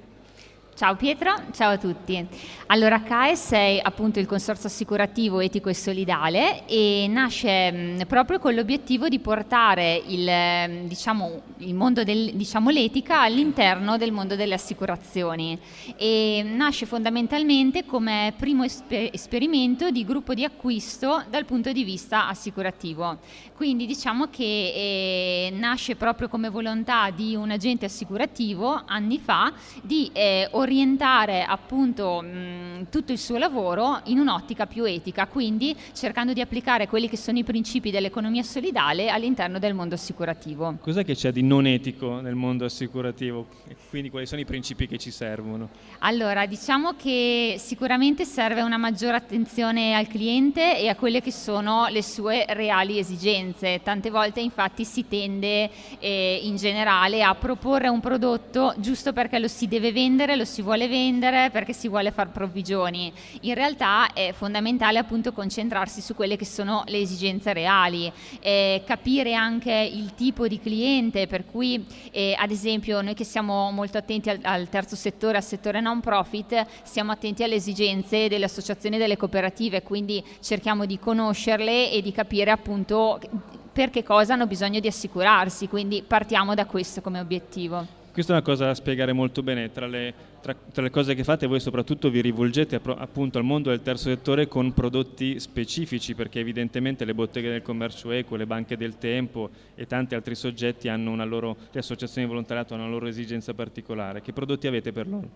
Allora, noi abbiamo i prodotti che coprono praticamente un po' tutte le esigenze di questi tipi di soggetti, quindi da quelle che sono, diciamo, le polizze che coprono i danni che questi soggetti possono fare nei confronti di terzi nell'organizzazione di eventi, di attività, di manifestazioni, a quelli che sono gli infortuni che i volontari, i soci piuttosto che gli utenti delle attività di queste realtà possono subire. Abbiamo poi anche i prodotti per i mezzi, ad esempio, quindi l'RC Auto, quelli che sono un po' prodotti anche per i fabbricati e le strutture delle cooperative e delle realtà del non profit, sempre con dei contenuti molto mirati e orientati alle loro esigenze. C'è una cosa molto bella secondo me che il CAES fa da sempre, e cioè è un'agenzia assicurativa molto sui generis, al netto delle scelte che ha fatto e dei prodotti che opera, perché incontra le persone. Ad esempio si incontra CAES qui. Perché questa scelta? Perché non aprire uno sportello come fanno tutti, ma invece presenziare a fiere o appuntamenti come questi? Allora, a noi piace essere qua presenti proprio per far sapere che ci siamo, che apparteniamo a questo mondo. CAES di fatto è appunto un consorzio di cooperative sociali. Facciamo parte di questo mondo, ci piace esserci per confrontarci direttamente con le persone e le realtà che frequentano questo tipo di manifestazioni e di eventi. Possiamo citare qualche cliente famoso, se no lo cito io, tipo Amnesty o altri soggetti? Sì, diciamo appunto abbiamo ad esempio Amnesty International, da diversi anni appunto è assicurato con noi e da diversi anni poi lo sosteniamo anche con appunto un contributo annuale, perché a nostra volta ci sentiamo di appunto appoggiare realtà come queste. Abbiamo poi Legambiente, abbiamo il Movimento per la Decrescita Felice, però non voglio dimenticare anche le piccole associazioni, piccoli ad esempio centri di aiuto alla vita, i piccoli movimenti che di fatto poi costituiscono la grossa parte di questo settore, di questo mondo. C'è un prodotto specifico che è quello per l'auto, però prima di farti parlare del vostro prodotto ti chiederei al volo di spiegarmi qual è il problema nell'assicurazione delle auto, che è la famosa distinzione tra chi abita in una città e chi abita in un'altra, un problema quasi di riconoscimento della dignità delle persone.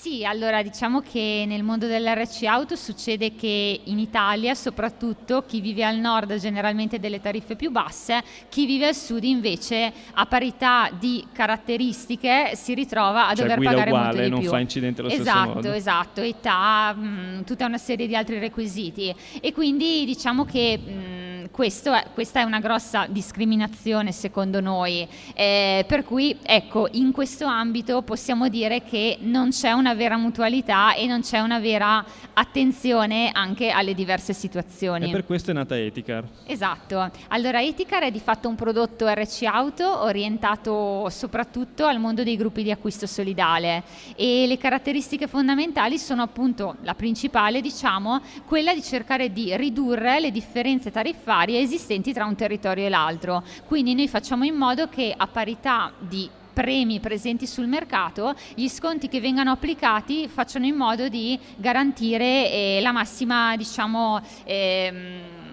similarità di quelle che sono le tariffe presenti. Equità mi viene da dire. Esatto. Come si fa ad avere i vostri prodotti e le vostre polizze? Allora, basta andare su www.consorziocaes.org e richiederci un preventivo. Ci sono tutti i nostri recapiti, indirizzi mail e quindi potete contattarci così oppure partecipare a manifestazioni come queste e quindi contattarci e incontrarci direttamente. Perché CAES, oltre che essere sponsor di questa manifestazione, ha il suo bello stand ed è qui a incontrare tutti quelli che possono stare con noi. Grazie di cuore a Elena Peverada per essere stata qui con noi.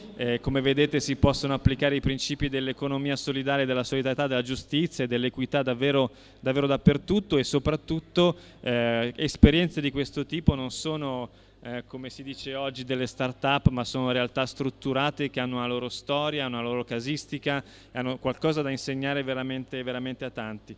C'è un contributo adesso video, una registrazione, l'esperienza di Tomato Revolution, ce ne parla Pietro Fragrasso della cooperativa Pietra di Scarto. Prego. Tu. Grazie Pietro, ora ci spostiamo in Puglia, una realtà che anche tu conosci bene. Abbiamo Pietro Fragrasso della cooperativa Pietra di Scarto. Intanto benvenuto. Grazie per l'invito in questa bellissima realtà, bellissima fiera, davvero complimenti per l'organizzazione, meravigliosa. Grazie, complimento che rivolgiamo anche a tutti i volontari che rendono possibile queste giornate di fiera, oltre 300 volontari, più i ragazzi degli scout, l'alternanza scuola-lavoro, insomma i richiedenti asilo, sono 500 persone che ci lavorano, quindi è un grazie che rivolgiamo a loro. Pietro, eri protagonista anche tu ieri del convegno Stiamo facendo un buon lavoro, dove hai portato proprio testimonianza di questo progetto Tomato Revolution, portato avanti con la vostra cooperativa. Raccontaci un po' questo progetto. Sì, ieri abbiamo partecipato a questo convegno, abbiamo portato un po' la nostra esperienza, l'esperienza di una cooperativa che lavora su beni confiscati alla mafia in Puglia, a Cerignola, città che ha dato i natali a Giuseppe Di Vittorio, quindi illustre rappresentante della lotta per i diritti bracciantili all'inizio, poi sindacalista di grande spessore, e che oggi vive una problematicità, nello specifico rispetto al pomodoro, rispetto alla questione dei ghetti e del caporalato. Noi dal 2010 gestiamo questo bene confiscato alla mafia, lo facciamo con la volontà di incidere economicamente e politicamente sul nostro territorio. Noi gestiamo 3 ettari di terreno, produciamo sia olive sia pomodori, ma in particolare il progetto sul pomodoro nasce con la volontà di raccontare una maniera diversa di filiera del pomodoro. La provincia di Foggia è la provincia che produce più pomodoro d'Europa, ma è anche il luogo dove in maniera anche esplicita e visibile lo sfruttamento delle persone è diventato un elemento quasi distintivo, no? Quasi un elemento doc, tra parentesi, rispetto alla produzione di pomodoro. Abbiamo lavorato in questo senso, abbiamo provato a raccontare la scelta di avere all'interno di questa produzione ragazzi che vengono da percorsi di giustizia, ragazzi che vengono da percorsi di dipendenza, ma anche ragazzi che ancora oggi vivono nei ghetti. Cerignola ha un ghetto che è quello di 3 titoli, conosciuto come ghetto Ghana o Ghana House, su cui per esempio hanno operato persone come Ivan Sagné sul sindacato di strada, e ancora oggi quelle persone, come dire, vivono una doppia realtà, lavorano con noi ovviamente per quello che riusciamo a dare in termini di opportunità lavorative, vivendo una filiera giusta, un contratto di lavoro, dei diritti, e dall'altra parte invece vivono la realtà dello sfruttamento dei caporali. Su questo volevo dire una cosa che secondo noi è determinante. Il caporalato non è un elemento, come dire, slegato da una situazione contestuale, in particolare la situazione contestuale è quella economica. Fino a quando un pomodoro da industria verrà pagato 5 centesimi al chilo, il caporalato sarà una forma di welfare mafioso che servirà ai produttori di pomodoro. È bello, è giusto, è legittimo quello che è successo a ottobre scorso con la ratificazione di una legge contro il caporalato che finalmente punisce in maniera pesante, addirittura con la confisca, chi utilizza manodopera schiava, ma è pur vero che non può continuare a esistere questa dicotomia tra politica ed economia.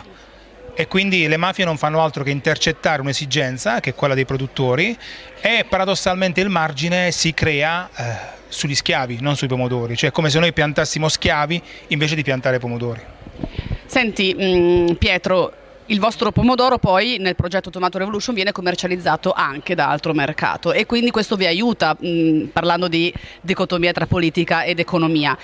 Come fare un passo in più ancora? Come far sì che in realtà ci sia davvero un cambiamento in questo senso? Allora sì, il contributo di altro mercato per noi non è importante, è determinante. È determinante nella misura in cui ci dà l'opportunità non solo di vendere il nostro prodotto, ma anche di raccontarlo in giro, quindi di raccontare in contesti come questo che è possibile avere una filiera alternativa di pomodoro.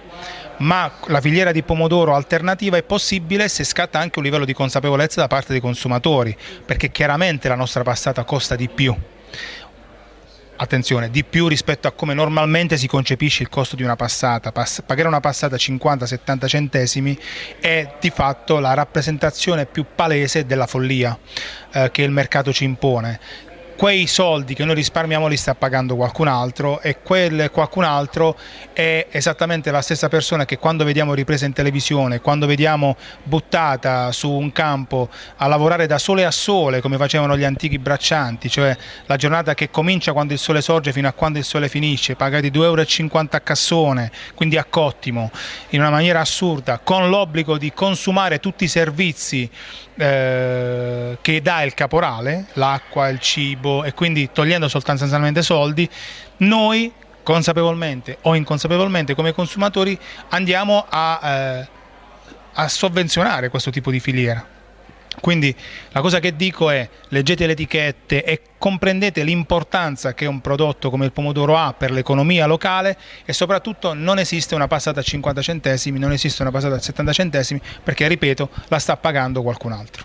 Pomodoro che è la base, no, della dieta mediterranea per quanto ci riguarda, però dicevi in questi giorni le persone si sono fermate, hanno ascoltato, quindi una consapevolezza è possibile, magari appunto passo dopo passo, però è un obbligo, dobbiamo passare attraverso proprio questo tipo di cultura. Assolutamente sì, ho fatto proprio adesso vengo dallo stand dove c'è il Tomato Revolution, e tantissime persone si sono fermate ad ascoltare la storia, chi con più interesse, chi con meno, ma comunque con la disponibilità ad ascoltare il nostro racconto.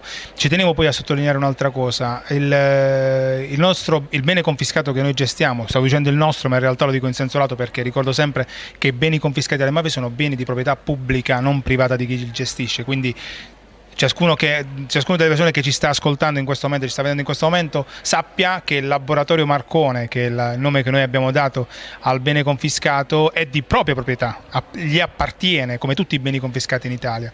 Ci tenevo proprio a ricordare che il bene confiscato è intitolato alla memoria di Francesco Marcone, che era il direttore dell'ufficio del registro di Foggia, che venne ucciso dalla mafia foggiana il 31 marzo del 1995. Dico questo perché proprio parlando di mafie, molto spesso quando si parla di Puglia si parla di Sacra Corona Unita. In realtà le mafie in Puglia sono tante, sono varie, e come esistono le geografie locali, no? Dalle Murge alla provincia di Bari, al Salento, al Tarantino, alla stessa maniera esistono clan criminali mafiosi che si identificano geograficamente.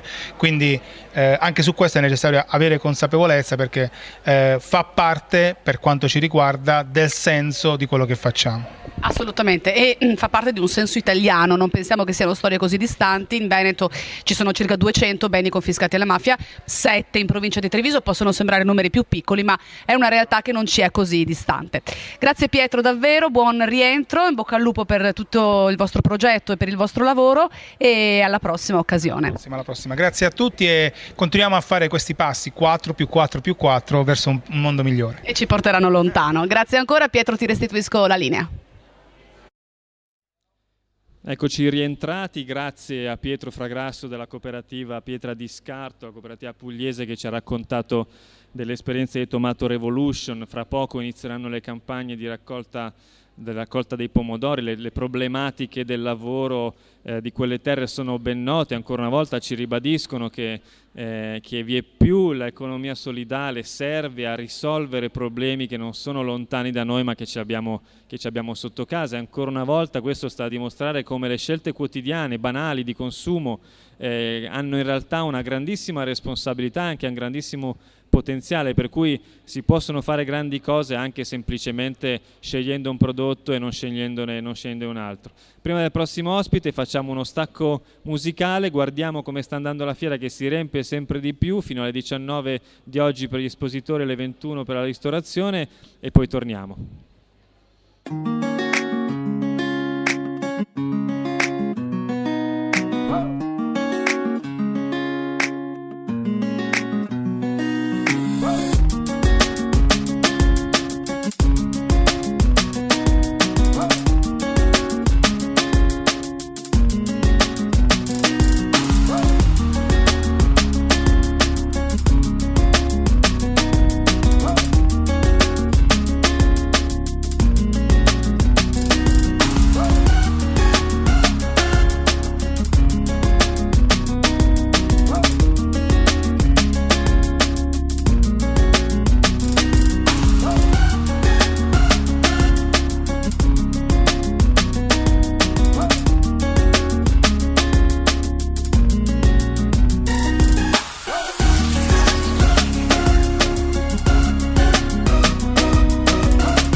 Eccoci rientrati, bentrovati, grazie a Ginevra Lamberti per essere qui con noi in questa diretta in streaming di Radio Quattro Passi, l'ultima di questa fiera, ma in realtà che potrete rivedere sul sito della fiera ancora per molto, per riascoltare le parole degli ospiti di questa scaletta ricchissima. Ginevra è qui con noi perché Ginevra è una scrittrice giovane ma molto brava, molto talentuosa, molto ormai riconosciuta, che non più tardi di un anno e mezzo fa, nella fine mi pare del 2015 o comunque nella seconda metà del 2015, ha pubblicato un libro che si chiama La questione più che altro, che vorrei far vedere, per cui facciamo uno spot assolutamente molto bello, pubblicato per Notte e Tempo, casa editrice che non ci delude davvero quasi mai rispetto alle scelte che fa. Io vorrei che tu ci parlassi di Gaia, la protagonista del tuo romanzo. Molto bene, allora cerchiamo di parlare in qualche modo di Gaia. Diciamo che questo è un romanzo che non considererei autobiografico, perché l'autobiografia è un'altra cosa, è un altro genere e tendenzialmente non attiene neanche al romanzo, intendo dire alla narrativa. Sicuramente è un tipo di narrazione che però attinge molto al bacino della vita quotidiana, ecco, che può essere la mia, può essere stata la mia, ormai insomma inizia a esserci una discreta distanza temporale tra quando ho scritto, elaborato il romanzo, quando l'ho consegnato, quando è stato pubblicato, quindi la Gaia di allora sarebbe sicuramente differente dalla Gaia di adesso. Si parla di un'età tra i 25 e i 27 anni, adesso insomma io ho la percezione di una 32enne, quindi per quanto non sia passato moltissimo tempo, la vita, il quotidiano e quindi anche il proprio modo di reagire e vedere le cose cambiano.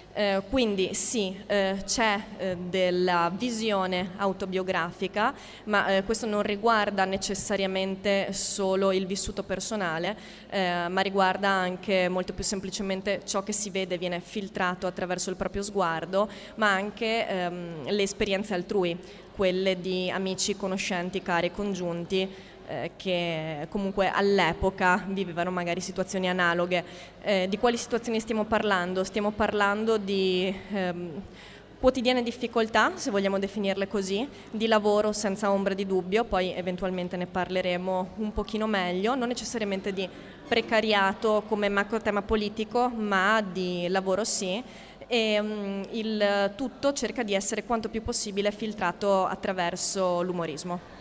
Che è sempre una buona chiave narrativa per far capire le cose meglio alle persone. Se non ricordo male, Gaia è all'ultimo esame dell'università, deve affrontarlo, siamo sotto Natale, se non ricordo male neanche lì, e però appunto si affaccia o cerca di affacciarsi o si immagina una vita adulta, per quel che vuol dire oggi parlare di vita adulta, e quindi affronta il tema del lavoro, che appunto non è esattamente solo precarietà.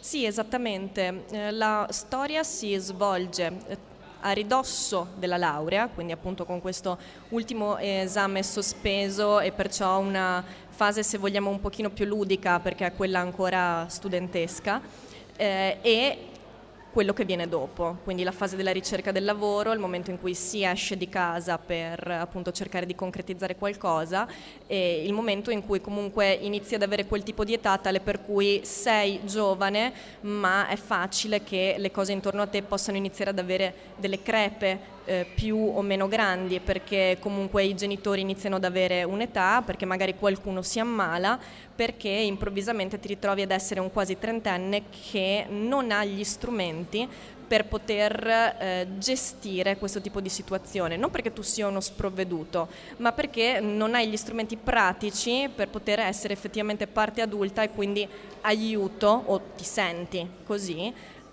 rispetto a questo genere di situazioni. Adesso appunto, come dire, sembra una tragedia per come la sto descrivendo, tutto sommato lo è, ma nel senso che è un po' come la vita, e io credo che la tragicommedia, ecco, sia probabilmente la versione letteraria più autentica e più vicina alla vita stessa. Chiaro. Forse non è mai corretto parlare di generazioni, parlare di romanzi generazionali, però forse si può dire qualcosa sulla generazione di chi è nato quantomeno nella seconda parte degli anni '80, che ha delle sue caratteristiche certamente diverse da chi, ahimè, come me, è nato 10 anni prima o da chi invece è nato dopo. Cosa ha caratterizzato voi nati in quegli anni? Io solgo dire che ciò che ci ha caratterizzati è una sovraesposizione a Bim Bum Bam. No, ma è vero, perché nei fatti ci siamo ritrovati sui grandi numeri, poi non si può mai generalizzare, ma sui grandi numeri ci siamo trovati ad essere dei reduci di Mediaset, se vogliamo, quindi anche chi poi si è ritrovato ad a fare magari dell'attivismo politico, a essere fortemente attivo e contro in un determinato periodo storico. Anche questo tipo di soggetti, me compresa se vogliamo, si ritrova appunto adesso intorno ai 30 anni a sentire, avvertire di fondo questa struggente nostalgia per quel mondo patinato e tirannizzato da Juan e dai suoi accoliti. Io credo che quel ventennio, intendo dire gli anni 80-90, siano stati un periodo davvero interessante, perché forse non abbiamo mai avuto niente di così artificiale e artificioso a disposizione, di così pop e di così illusorio, e questo chiaramente ha molti contro a livello di suggestioni letterarie e anche alcuni pro, senza ombra di dubbio. Siete quasi gli ultimi sopravvissuti di quella, in qualche modo di quell'epoca. C'è però qualcosa che, come dire, che in qualche modo, senza fare spoiler come si dice oggi, questo libro può insegnare, o una strada che può indicare? Una strada che può indicare non saprei, qualcosa da insegnare mi terrorizza, perché non so se ho sinceramente qualcosa da insegnare, però c'è una cosa che mi preme quando ne ho la possibilità provare a sottolineare, ovvero, per tornare alla questione del romanzo generazionale, è una cosa che un po' mi stride, perché nei fatti qui si parla di grosse difficoltà che vengono vissute e subite anche da parte della generazione dei genitori, quindi dei 50-60 anni e oltre, e in effetti proprio in questi giorni si parla del problema della disoccupazione degli over 50. Ecco, quindi a me interessa questo, la precarietà e in generale la difficoltà ad avere a che fare con un nuovo mondo, che non è in essere ma è già qui, riguarda tutti, non riguarda solo le persone più giovani. Forse la differenza è che le persone più giovani hanno ancora tempo per poter fare qualcosa, non che gli altri non ce l'abbiano, però hanno più energie, ecco, certo, più energie, più spinta. Quindi il mio invito è cercare di essere trasversali e cercare di rendersi conto che per salvarsi, tra virgolette, bisognerà andare verso l'unione e non verso la separazione. Senti, questo era il tuo romanzo di esordio. Sì. Oggi è passato qualche anno da quando il tuo alter ego Gaia, appunto, quando avevi l'età del tuo alter ego Gaia. Ti chiedo oggi un po' com'è la tua vita, ma soprattutto quali sono i tuoi progetti, specie in questo ambito, l'ambito narrativo. Allora, in questo momento tirare a campare devo dire che è una priorità abbastanza stringente.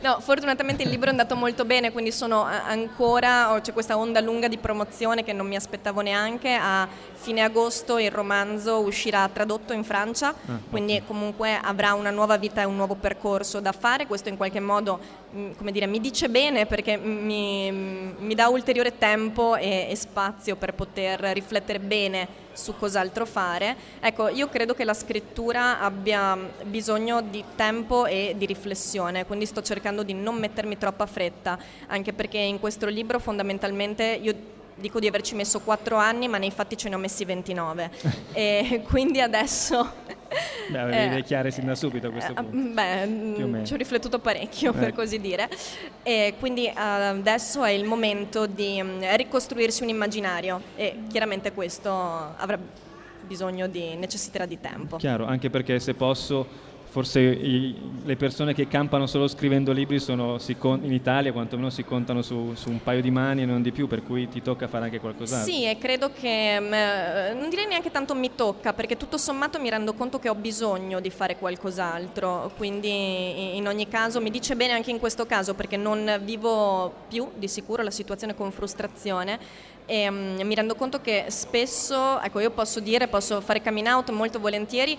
sono una freelance delle pulizie in questo momento, e ho scoperto che mi piace avere a che fare con gli oggetti inanimati, nel senso che mi sono occupata di ricezione turistica per una grande azienda per un tot di tempo, e devo dire che pulire scale non è affatto male, non hanno mai niente da ridire, non si lamentano e non hanno grossi problemi di incolumità.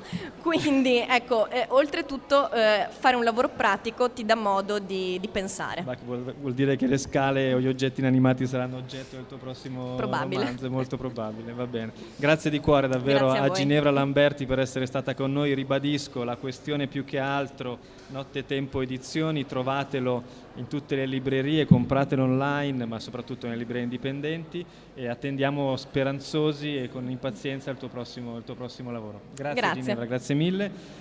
Siamo coi tempi strettissimi, anzi addirittura siamo in ritardo, ma ci siamo tenuti una delle cose migliori alla fine, ovvero Alessandro Franceschini, che è uno degli animatori, ideatori, creatori. Cos'altro posso dire di questa fiera e della cooperativa Pace e Sviluppo che l'ha creata? Sono molto lieto di avere qui accanto Alessandro. Sono le 5, ci sono ancora un po' di minuti, ma ci sono soprattutto ancora un po' di ore. Il tempo sta reggendo, la fiera è davvero molto piena. Se possiamo, facciamo un bilancio di come è andata questa straordinaria edizione. Sì, intanto una comunicazione di servizio, se mi permetti. Se qualcuno sta ascoltando in diretta, cioè quelli che stanno ascoltando in diretta Radio Quattro Passi, l'invito, se devono ancora venire in fiera, è a venire, se vengono in macchina, parcheggiare al Palazzetto dello Sport Pala Verde, venire con il bus navetta, perché i parcheggi fino a 3 km sono tutti pieni, per cui non mettetevi nell'ingorgo del traffico, perché abbiamo qualche problemino con la viabilità esterna. Detto questo, la fiera chiude oltre i 60.000 visitatori, abbiamo fatto appena adesso i calcoli, con una grandissima presenza che probabilmente batte per noi ogni record e anche a questo ogni punto aspettativa. Temo sia la più grande fiera del Comune Solidale d'Italia, o quasi? Probabilmente come numero di visitatori sì, e lo si vede, insomma, basta far girare per la fiera, è un segnale del fatto che in una città di 80.000 abitanti questi temi non sono più appannaggio di una avanguardia di consumatori, di cittadini, ma probabilmente stanno iniziando a interessare la maggioranza. Okay? Forse quando io e te abbiamo cominciato 20 anni fa eravamo giovanissimi, probabilmente non avremmo mai immaginato che questo tipo di tematiche interessassero così tanto. I consumatori, i visitatori della fiera si rivelano proprio già abbastanza svezzati rispetto a queste tematiche, cioè conoscono i loghi, vogliono conoscere anche le novità, molto spesso sono visitatori che tornano ogni anno in fiera, e quindi questo ci dà un grande un segno che è stato fatto un buon lavoro fino adesso. E se mi permette, vorrei ringraziare un po' di persone adesso, così come chiusura anche di questa... È il momento giusto di questa esperienza di Radio Quattro Passi, che è stata un'esperienza nuova, altamente sperimentale, che però ha avuto veramente un grande successo. Grazie intanto alle 5 testate che hanno collaborato alla fiera, a partire da Alta Economia, il TGR, Radio Articolo 1, Blu Radio e la Tribuna di Treviso. Poi un grazie particolare a Lisa Barbone e Elena Mattiuzzo, che hanno costruito tutta questa radio dal punto di vista proprio della scaletta, a Heidi Daici che sta facendo tutta la parte della diretta. Un grazie particolare anche a chi ha seguito la scaletta mettendo in contatto da un lato il programma culturale della fiera con oltre 100 eventi con la radio stessa, quindi questa Torella della Giustina, e anche gli espositori che si sono alternati in questi 5 giorni qui alla radio, quindi in particolare a Valentina Tomio e Teresa Tesser, che ci hanno veramente dato una grande mano in questa relazione. Poi la fiera è una fiera che nasce dall'impegno di 300 volontari. Quest'anno abbiamo avuto anche delle novità belle, abbiamo avuto i ragazzi dell'alternanza scuola-lavoro, una quarantina di ragazzi che anche in ufficio stampa hanno dato veramente una mano importante, e i ragazzi e gli uomini dei richiedenti asilo, che grazie a un accordo che abbiamo fatto con la prefettura sono qui in fiera continuativamente e saranno anche in fiera nei giorni prossimi, quando c'era da sbaraccare tutto e c'era da fare il lavoro duro, e poi gli scout e tutti i volontari della cooperativa Pace e Sviluppo, che veramente hanno permesso tutto questo. Lo sai, Alessandro, che grandi successi portano grandi responsabilità. State già pensando alle prossime edizioni, quello che accadrà fra poco? Sì, devo dire che la formula c'è. Di solito proprio per dopo per compensare un po' la stanchezza, per riprenderci. Per un mese non si parla dell'edizione successiva, ma già da fine maggio, inizio giugno cominceremo a ragionare sulla Fiera 2018, anche perché abbiamo ricevuto anche un impegno formale da parte del Ministro, che si è detto interessato comunque a collaborare, il Ministro dell'Ambiente che è stato qua ieri in fiera, a collaborare in modo continuativo con Fiera Quattro Passi, per cui cominceremo, se non altro, a bussare alle porte del Ministero per capire appunto la collaborazione. Va bene, obiettivo 200.000 persone il prossimo anno? No, questo mai, non ci stiamo. No, già appunto questo numero è un numero importante, veramente ci dà la possibilità di essere veramente orgogliosi dei risultati. Sì, io direi che travalica assolutamente i confini di questa provincia il risultato di questa fiera, ma dimostra davvero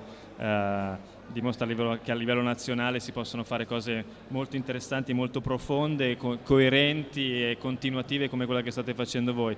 Grazie di cuore Alessandro Franceschini, grazie ovviamente per aver partecipato a questa diretta, ma grazie soprattutto per aver messo in piedi insieme alla Cooperativa Pace e Sviluppo questa meraviglia di fiera. L'appuntamento per il prossimo anno, abbiamo già delle date? No, però maggio in linea di massima, sì. Ci vediamo fra un anno, grazie a tutti quelli che ci hanno seguito, tutti quelli che ci hanno ascoltato e rivisto sul sito. Per chi ancora vuole, senza venire in macchina ma in bici, qualche ora di possibile per venire a visitare la fiera c'è, fate in fretta e poi continuate a seguire tutti i produttori, le realtà che avete visto in questo ambito per tutto l'anno. Grazie di cuore. Grazie.